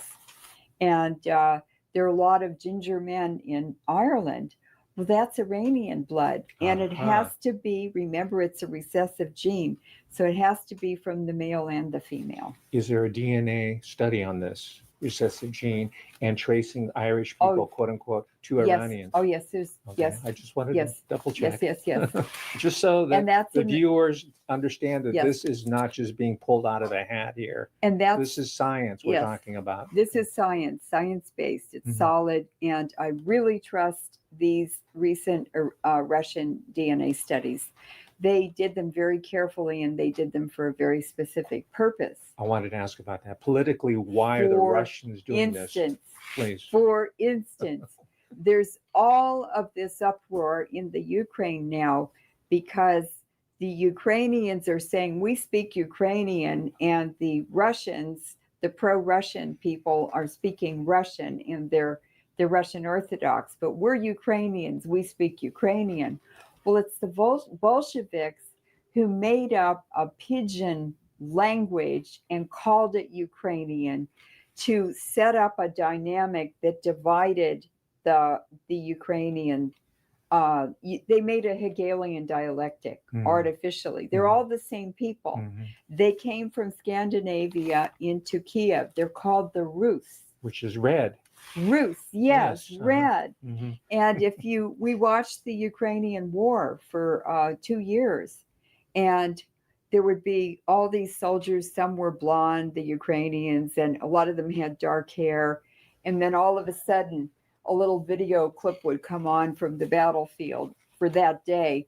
And there would be a soldier standing there with ginger red flaming hair. And you go, oh my God, where did he come from?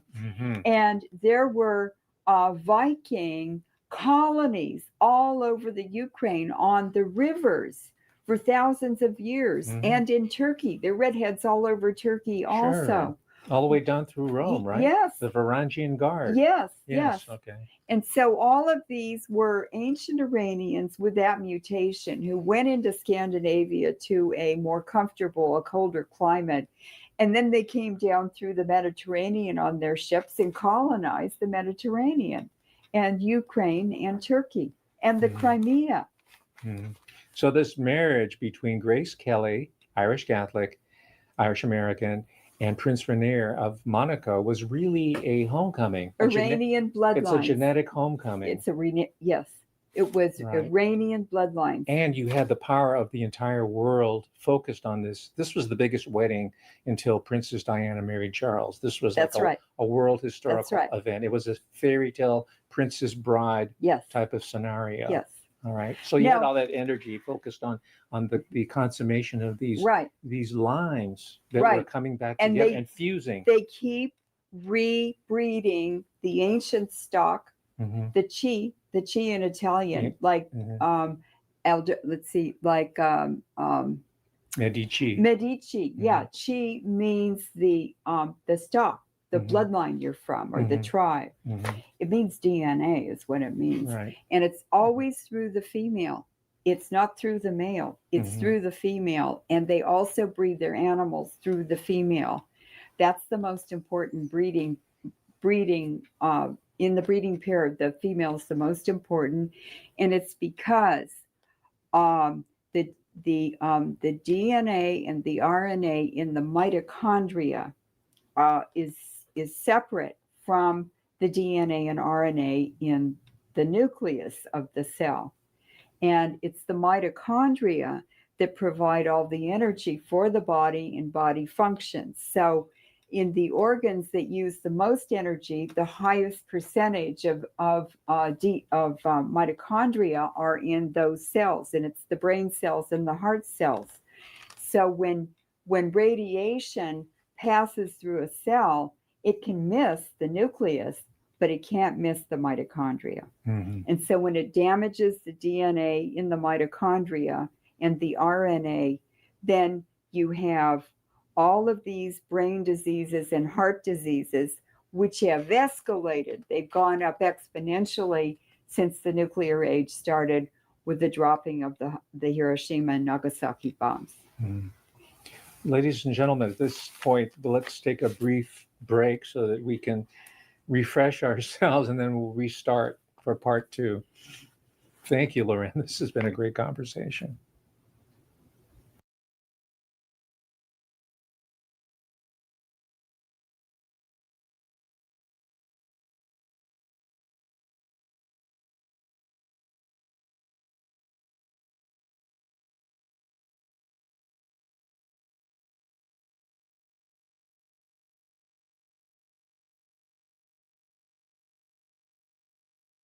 Hi, ladies and gentlemen.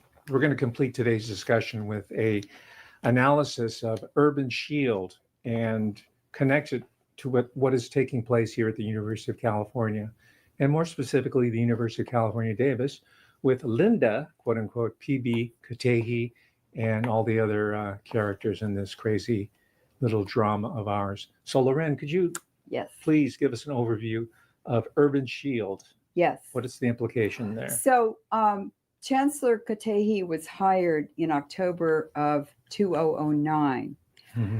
In March of 2011, Fukushima occurred. And in October of 2011, a military exercise with international troops was carried out in the San Francisco Bay Area on the UC Berkeley campus. And this included military personnel, the U.S., Israel, and the mostly the Aramco oil plantations in the Gulf region. So is Saudi Arabia involved in this? Not Saudi. I don't believe Saudi Arabia was, but the United Arab Emirates, Kuwait, and Israel, and maybe Saudi Arabia was involved. But any Asian countries? No. Russia was not involved? No. Okay, just those that you know. Okay. It was, I remember it because I thought it was very strange. Okay. To have only Middle Eastern troops. That was really strange. Okay. And they were doing, they were fully armed with live ammunition and everything, doing exercises. So you were an eyewitness to these exercises? Yes, on the UC campus, UC Berkeley campus. Let's establish that Leuren saw this with her own eyes. And that was completely bizarre. Well, they're having this every year. And Israel received the top award for military prowess from the Urban Shield organizers. It's the Pentagon for their performance on the UC Berkeley campus. But isn't it bizarre? For a limited time at McDonald's, get a Big Mac extra value meal for $8. That means 2 all-beef patties, special sauce, lettuce, cheese, pickles, onions on a sesame seed bun, and medium fries, and a drink. We may need to change that jingle. Prices and participation may vary. To have a fully armed military exercise on a university campus? From what you've told me, no, it doesn't surprise me anymore, but it's untenable, and my gosh, what have we become? Well, it means foreign troops are coming to our urban areas. They have talked, there's been talk from the military and military programs that people have been able to get documents, government documents, verifying that they plan food riots. When Janet Napolitano came to the University of California as president about 3 years ago. It was in October. The first thing she did was to send people out from Homeland Security and FEMA to survey all of the food sources in the Bay Area. And they went in and they took over cash registers for a week, so they got the whole money flow. They checked these food stores, little grocery stores, restaurants. They took them all over. They occupied them. And now they have the ability to completely lock up all food in America. And this is what is going to incite the food riots. And now the purpose of that is what, for the civilian population to cry for martial law? Or for the government or the men in the powder blue helmets to come and rescue us? To bring us food? So they're going to start. This is a siege warfare. It's a siege warfare. Exactly. That's exactly right. And it's to subdue the civilian population to be subservient and obedient to them. And they don't get fed if they don't do what they're told to do. So Urban Shield happened, and then 2 weeks later, the George Soros Foundation funded a color revolution in the United States. This is after all the color revolutions they did in Central Asia and the Middle East. And we know what happened to those countries. They were wrecked. So George Soros and the Open Society Foundation that he funds sponsored the Occupy movement, which started on Wall Street in New York City, and then it spread all over the world, including the Bay Area and Davis. Of course. Now, what is very bizarre, and no one has been able to answer my question, why was that Occupy situation, why did that happen on the Davis campus when Katehi was chancellor? Because Davis was never anti-war. They weren't interested in anti-war. They weren't interested in free speech in the 60s. They were just so passive. I was a student here then. And I even went one day with a professor. He drove me down to Berkeley. He'd gone to Berkeley, and I worked for him, Dr. Axelrod. And he said, let's go down and look at the campus. I know they're shooting tear gas and stuff at the students. So we went down. I think we were going to the library, and my God, there were people running all over the place. They were throwing bricks off of balconies. There was tear gas. The police were using it all over the campus to subdue the students. It was just so different from... What year was this about? That was about 1968. 68, okay. Yeah, it was towards the end of the Vietnam War. Right, the whole anti-war movement. Yeah, sure. It was the anti-war movement. And that was very, very bizarre. I just wanted to go back to quiet, peaceful Davis. And it's still really quiet and peaceful. It's a very nice campus, very nice ambiance. Deceptively so. Yeah, deceptively so, until you find out what's really going on. So, so the Soros Occupy movement, Leuren was observing it in Oakland and San Francisco, and he realized that there were things that were very strange, like goon troops dressed up like activists, and then he realized it was really dangerous. He got on a plane and left. He went to the East Coast, and that night is when the first murder happened of people involved in that Occupy movement in Oakland. So it got violent after that, and it was infiltrated by law enforcement. So he was right. It was too dangerous to be there.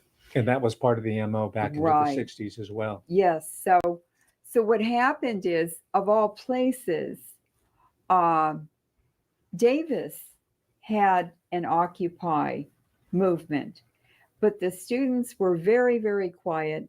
Noom's going micro. Micro habits, micro wins, microdose to your P1s. Get started at Noom.com.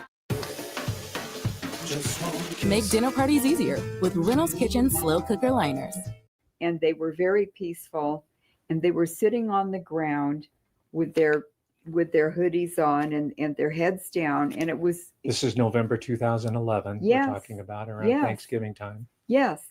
And they weren't rioting or anything. And I mean, they were completely peaceful. They had a constitutional right to express their opposition to whatever they wanted to. And so I guess that now you see the chancellors don't do anything without an okay from the UC president's office. And or they're very carefully handled and instructed and everything, programmed. And so Linda Katehi sort of stayed inside the Moret Hall until 2 or 3 in the morning, and then it was in the middle of the night or very late at night, and she came out, and the students were sitting on the ground. There wasn't a peep out of them, holding candles.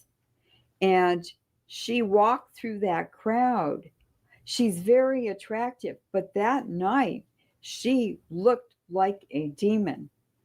And she walked through that crowd with these long strides and this very, very horrible look on her face. And these are her students doing what they're entitled to do legally. And she went through the crowd, and then she disappeared. And then I think it was the next day, the police, the campus police came in with cans of, they called it pepper spray, but it was actually bear repellent. And that's a play on the bear represents the University of California, the grizzly the golden bear. The golden bear, Yes, right. which is also on the state flag Right. of the California Republic. That's right. Yes. It's a logo, it's a symbol of the state of California.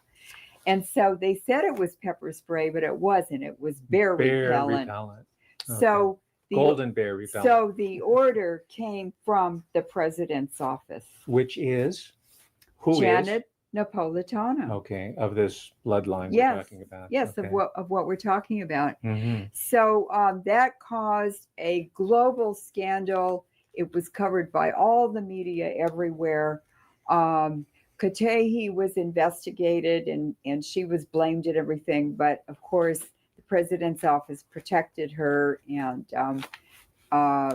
she was not put on administrative leave. I don't know if there was an investigation done, maybe a wimpy one or a halfway one. But I think they had William Bratton come in as an outside consultant, and of course he wrote a report that was going to minimize her responsibility. Yeah. You know who he was? He was a former police chief of I think Boston, and then he was in Los Angeles, and now he's just sort of a freelance police brutality consultant. Yeah. That's William Bratton. He's their boy now. He's their boy. Yeah. And we should look in his genealogy. We as well. should. And so what Chancellor Katehi actually did was she violated their constitutional rights to free speech, to freedom of assembly, and in other ways as well. So so that was very, very strange. I never did understand that. Just as a sidebar, I had dinner with a faculty person who will go unnamed, and he said that at a faculty meeting, he's with a very large department here at the UC Davis campus, PB Katehi, I'm just going to call her PB Katehi, not Linda, her cover name. PB Katehi came to the faculty meeting, and she gloatingly announced that she was going to move on these students. She told them the revelation of the method, what she was going to do to it. So what I'm saying here is that there was malice aforethought involved. She had planned to do it. This is the spillover of Urban Shield. That was the kickoff. The oppression and suppression of now the universities. So was there a ritualistic component to this? Absolutely. She needed to bloody her sword.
Edmund Paris.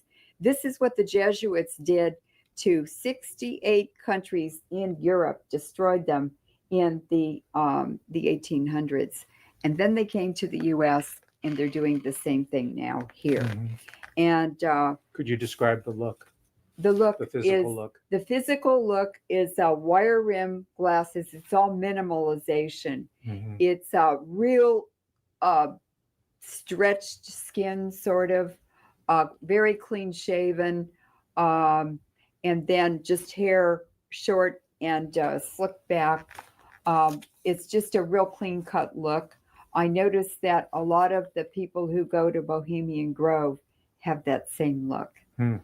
So those are the financiers and economists and the people who drive the economy. They have that same look. Okay. Now, Obama, everyone in his administration, 10% of Congress, they have all been Jesuit trained. Governor Brown, Leon Panetta is a Californian, Janet Napolitano, they all went to Santa Clara University, a Jesuit institution. Which, by the way, ladies and gentlemen, is down around the San Jose area, right in the midst of the Silicon Valley. Around the same time. Yeah. So geographically, it's positioned right in the center of world technological innovation and surveillance. And in the United States history, first of all, the Jesuits were terrified when the colonists made the U.S. The Declaration of Independence, and then the civil rights that we have, and our Constitution. And so they had 3 secret meetings in Italy in the early 1800s. One was the secret Treaty of Verona. I believe it was 1815. And France, Austria, Prussia, and Russia made a secret agreement to create a fund. How do we pay for all this? It's an Aldi thing. Oh, yeah.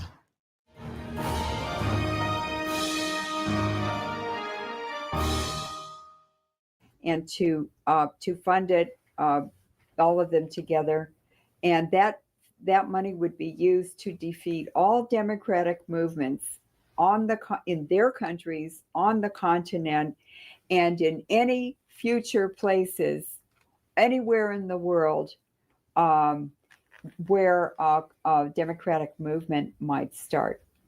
Even though there wasn't anybody there now except indigenous people who wouldn't be doing that.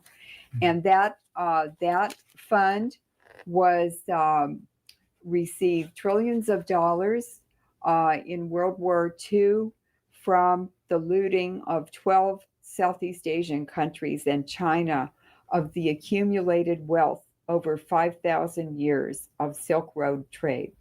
All of that money was looted and stolen, and it was... This was what they call Yamashita's gold. Yamashita's gold, with Sterling Seagrave and Right. Peggy Seagrave Yes. wrote a great book Right. on it, which That's should right. be required reading for That's right. everybody because it brings all these different threads together, and it also shows how this project, this centuries-long project, how it's been funded. Yes. Okay. And that's how it's funded. It's by stealing accumulated wealth. Now, who would know all that wealth was there other than those ancient Iranian tribes? They were the silk merchants that made that Silk Road really, really rich. And they were the richest of all. So that money was all stolen. It was more gold than even the bankers in London knew existed on this planet. It was much more than the Nazi gold. And that was taken to Japan. The emperor hid it under his palace. And when that was full, then they hid it other places. And then the U.S. embargoed Japan. So it was transported on Red Cross ships that were supposed to be full of wounded soldiers. And instead it was full of gold and treasures, gemstones, everything. And it was placed in 67 hidden repositories that were built by Japanese engineers all over the Philippines. Mm-hmm. And they had very sophisticated tunneling technology and yes. know-how, which had trapdoors and all types of Yes. secret passages. Yes. Yeah. And that was all hidden in the Philippines. And when all of them had been completed, and the very last one was full of treasure, one of the imperial princes was sent in a submarine to the Philippines. Prince Chichibu. Yes. And he went to that last repository to celebrate with all the engineers who were there. And at midnight, he walked out. They were all drunk and singing and out of it. And he took his driver, his little young Filipino driver. They walked to the entrance. He blew up the entrance with explosives and sealed them in where they died. And he had the map of all the repositories in his pocket. The driver took him to the beach. He gave him the keys, the driver to the keys to the little driver, and he said goodbye. The car's yours. And he got in the submarine and went back to Japan. Mm-hmm. Now, all of that treasure was discovered. Well, Colonel Lonsdale, who was operating in Japan during and after World War II. We're talking about Colonel Edward Lansdale. Edward Lansdale, involved in the Kennedy assassination. And General MacArthur got together and they said, should we give all this treasure back to the countries it was stolen from, or should we keep it in secret accounts? And they decided to go and discuss it with President Truman. They decided to keep it in secret accounts all over the world, and that's been funding the very first overthrow of a democratically elected leader was Mossadegh of Iran. Mm-hmm. And it's been overthrows, 100 years of overthrows, but the overthrows since World War II have been funded by that huge amount of money, trillions and trillions of dollars. And slightly more modestly, from my reading, from what I've gathered, the election of Richard Nixon to the presidency was funded by this Yamashita's gold, this treasure. That's right. And also the Liberal Democratic Party in Japan, which has ruled almost continuously since the end of World War II, has been funded by this black budget. Hola, ve las historias de otras personas que como yo eligieron Dovato, una pastilla con 2 medicinas.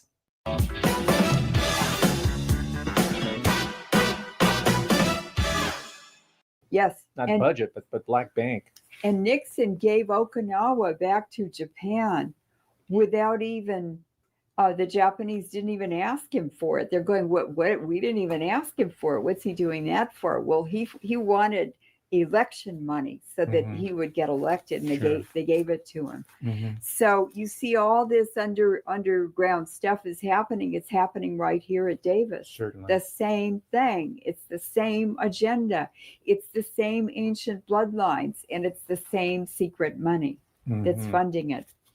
So that's why this is so just as a very, very sidebar, important. I wrote a chapter in this book of mine, the current book that I have out, Servitors of Empire, which I devote an entire chapter to Iris Chang. And she was being heralded as this incredible researcher and historian, rightfully so. She was a very good researcher. She did the book on the, as it's called, the Nanjing massacre. But then she befell these groups. She was on the Yamashita story, gold story. And I think what happened in her case is that she found out that the official history and propaganda that she had been fed in order to research this book, right, on the Nanjing massacre, which is a propaganda piece largely. This is what historians say, not me. This is what they say. And this particular chapter here talks about, and I think her mother is in agreement with this, her so-called suicide was because she had found out that the Yamashita's gold was financing the very system that she thought she had been supporting, American democracy. Yeah. So, ladies and gentlemen, this is all very, very relevant for And- what's going on today. And I want to recommend this highly. Servitors of Empire, Studies in the Dark Side of Asian America. And this is by Daryl Hamamoto. And there is so little written by Asians or non-Asians about the Asian players in all absolutely. of this. And secret societies. And secret societies. And the role of the Jesuits in Asia, yes, including Japan, that's Philippines, that's right. Vietnam. Yes, yes. That's where I'm taking and this. They came with the Portuguese explorers, and they were installed in Japan in the 1500s. Then they were kicked out. Then they were in kicked out. 1587, Yes. which allowed Japan to flourish Yes. and to develop to become a very powerful country Right. that the Jesuits never forgave them for. That's right. And so please read this. Please give it as a gift to people. Please recommend it, because it's very, very informative, and it's a huge missing piece of the history of our nation. And even more importantly, please support me in my battle with my Department of Asian American Studies, which Yes. took me out of 3 courses this past winter quarter. That's right. Because they do not want the students to get this type of information. That's right. With the full backing of Linda Katehi, Dean Susan Kaiser, and all the different Jesuits that are in these power positions that are really running the show here at the University of California. Eichenbach. Yes, this guy Carl Eichenbach. is it Eichenbach? Yeah. He fits the profile. Right? He's the co-chancellor. He's the co-chancellor, and I announced this at my faculty meeting this past week, and of course my colleagues scoffed at it and laughed at it. Oh, he's just her handler in her press. I said no, he's the co-chancellor. Yeah. And then one of my colleagues who's beginning to see that I'm not the crackpot that because they try to paint you as being crazy and a crackpot. She looked it up in her computer in real time as I was saying this, and she said, "Oh my gosh, he's right. Yes, he is the co-chancellor." Yes. So the point here, it's not about me. It's just look behind the veil, look behind the curtain, and see who's really in power and how the system functions. And there are more and more people, and I predict there's going to be a renaissance in academic and scholarly literature in general that's going to be fueled to a large extent by the innovative research of my colleague, my dear friend, Leuren Moret. Yes. And that's what the enterprise is all about. Yes. That's what the human experience is about. Yes. This is how we've been able to survive and excel as a species. Yes. And we are going to prevail in this Yes. in this effort, because we can break it down in ways that no ENIAC computer or AI program or logarithm even comes close to. So, so that is why Occupy happened here. That's why Katehi was chancellor.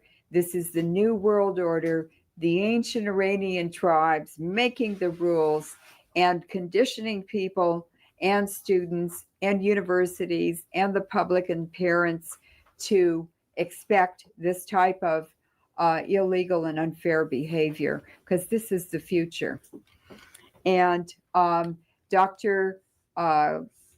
Hamamoto came up with a plan for an institution of cooperation between Vietnam and UC Davis. And the university was, Davis, the campus was really, really interested in this, in supporting it.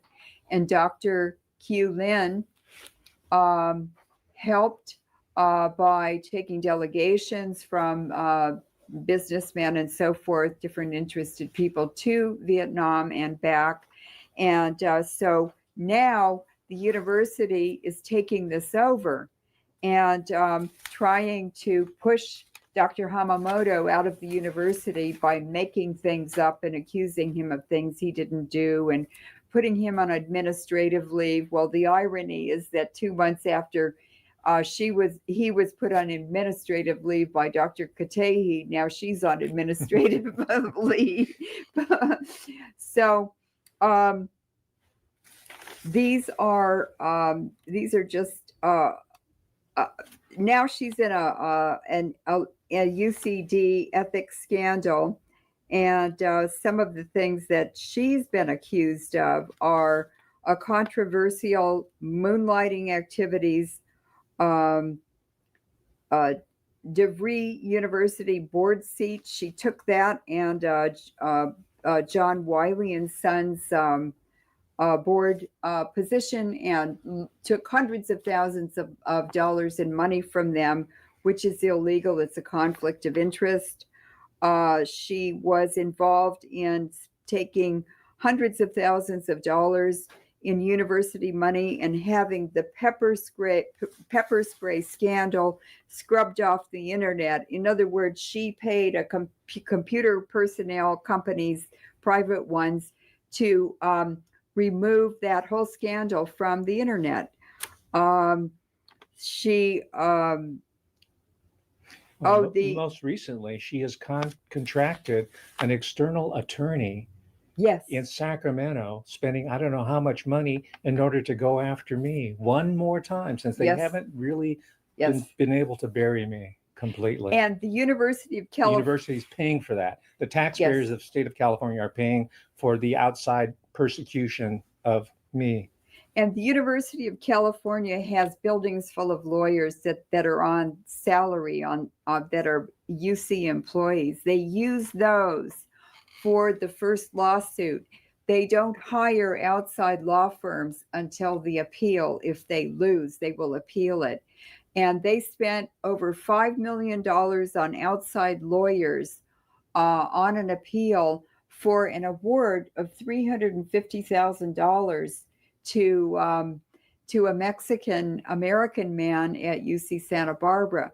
So they're spending taxpayers' money, student money, $5 million to reverse a $350,000 judgment.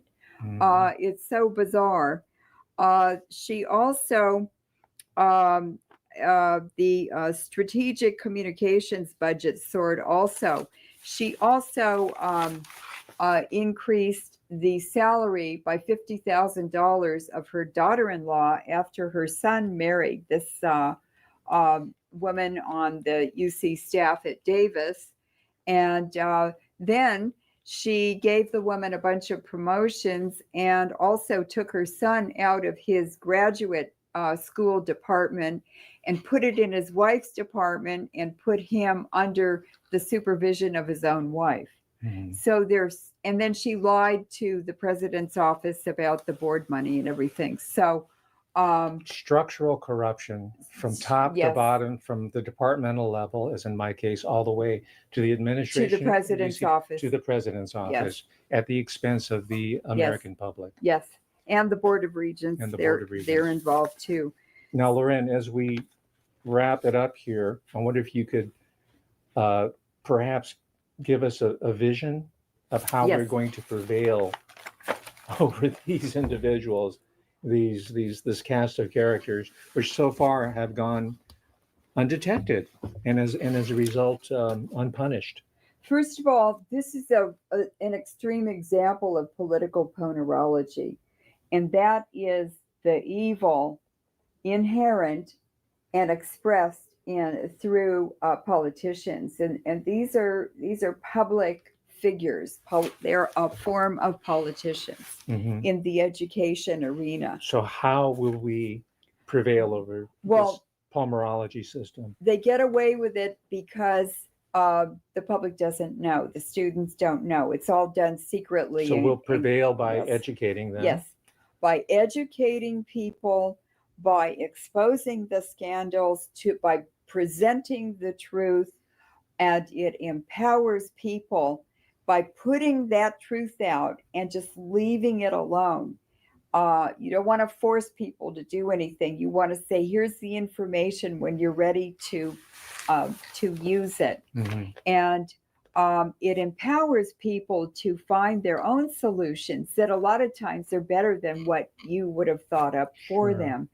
And I think that the students on the campus, understanding the corruption of Chancellor Katehi, were responsible for this scandal now coming out in public and for the removal of her. Well, she's only on administrative leave for a month on a paid salary. But I think that people who are in the California government are not happy about it either. And there are many calls. I believe that Jenna Napolitano, it was reported in the media several times, has asked for her to resign. I see. And so she has retained a lawyer, so she might not go without a fight. She'll probably not go without a fight, but when she was in a scandal when she left the University of Illinois, so and so was her replacement, who's the acting chancellor. So we're talking about a system, ladies and gentlemen. We're talking about individuals here, but we're talking about a system which is in bad need, serious need of investigation, reformation, and the perspective that Ms. Moret has provided us today has been an incredible tool in prying up these barnacles that are slowing down the ship. Because we're going to sail to the outer universe if allowed to do so. That's our part of our endowment. Science is not inherent. It's liberating.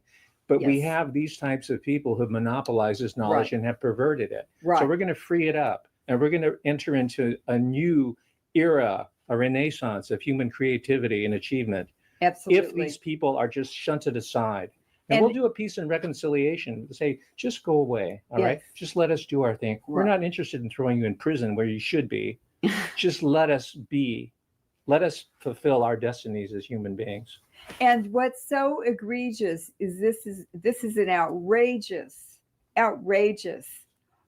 violation of university policy, of state government policy, of constitutional rights. It's criminal. It's criminal. Let's call it what it is. It's criminal. And yet, this selective enforcement, putting her on administrative leave for only 1 month, is typical of the University of California. And there's so many people who've done even worse things in the administration who never were made accountable for it because it's part of the culture. Now, what is happening in the University of California and UC Davis is this swing to Satanism is converting these institutions into places where they're bringing foreign students here, they're bringing out-of-state students here, and they're training them to occupy their own countries, to overthrow their own governments, and to act as saboteurs in corporations and places where they go for employment in the future. And so it's destroying the fabric, the social fabric, and the economic fabric of their countries. We have been warned, ladies and gentlemen. It's up to us to subvert these plans. That's right. And they've been workshopped and they've been war gamed. They've been white papered. We know the problem now. Now is the time to act. So can we, at this point, promise to carry on the conversation and further deepen it at a later time? Yes. Ms. Moret, Leuren Moret, my dear friend and colleague, thank you so much for this conversation. It has been a joy, a pleasure. I haven't had this much fun so far as intellectual exchange in years, because I'm used to working with cowards, bullies, and ignoramuses. Well, I'm not afraid, and I love adventures, and this is really the best adventure I've ever been on, with the wildest characters involved. And who would ever think Fidel Castro was an ancient Iranian who his family and his bloodline have ruled the world for the last 5,000 years? Who would believe that? That's how deceptive they are. We're going to put humanity back on top. Yes. Thank you, Leuren.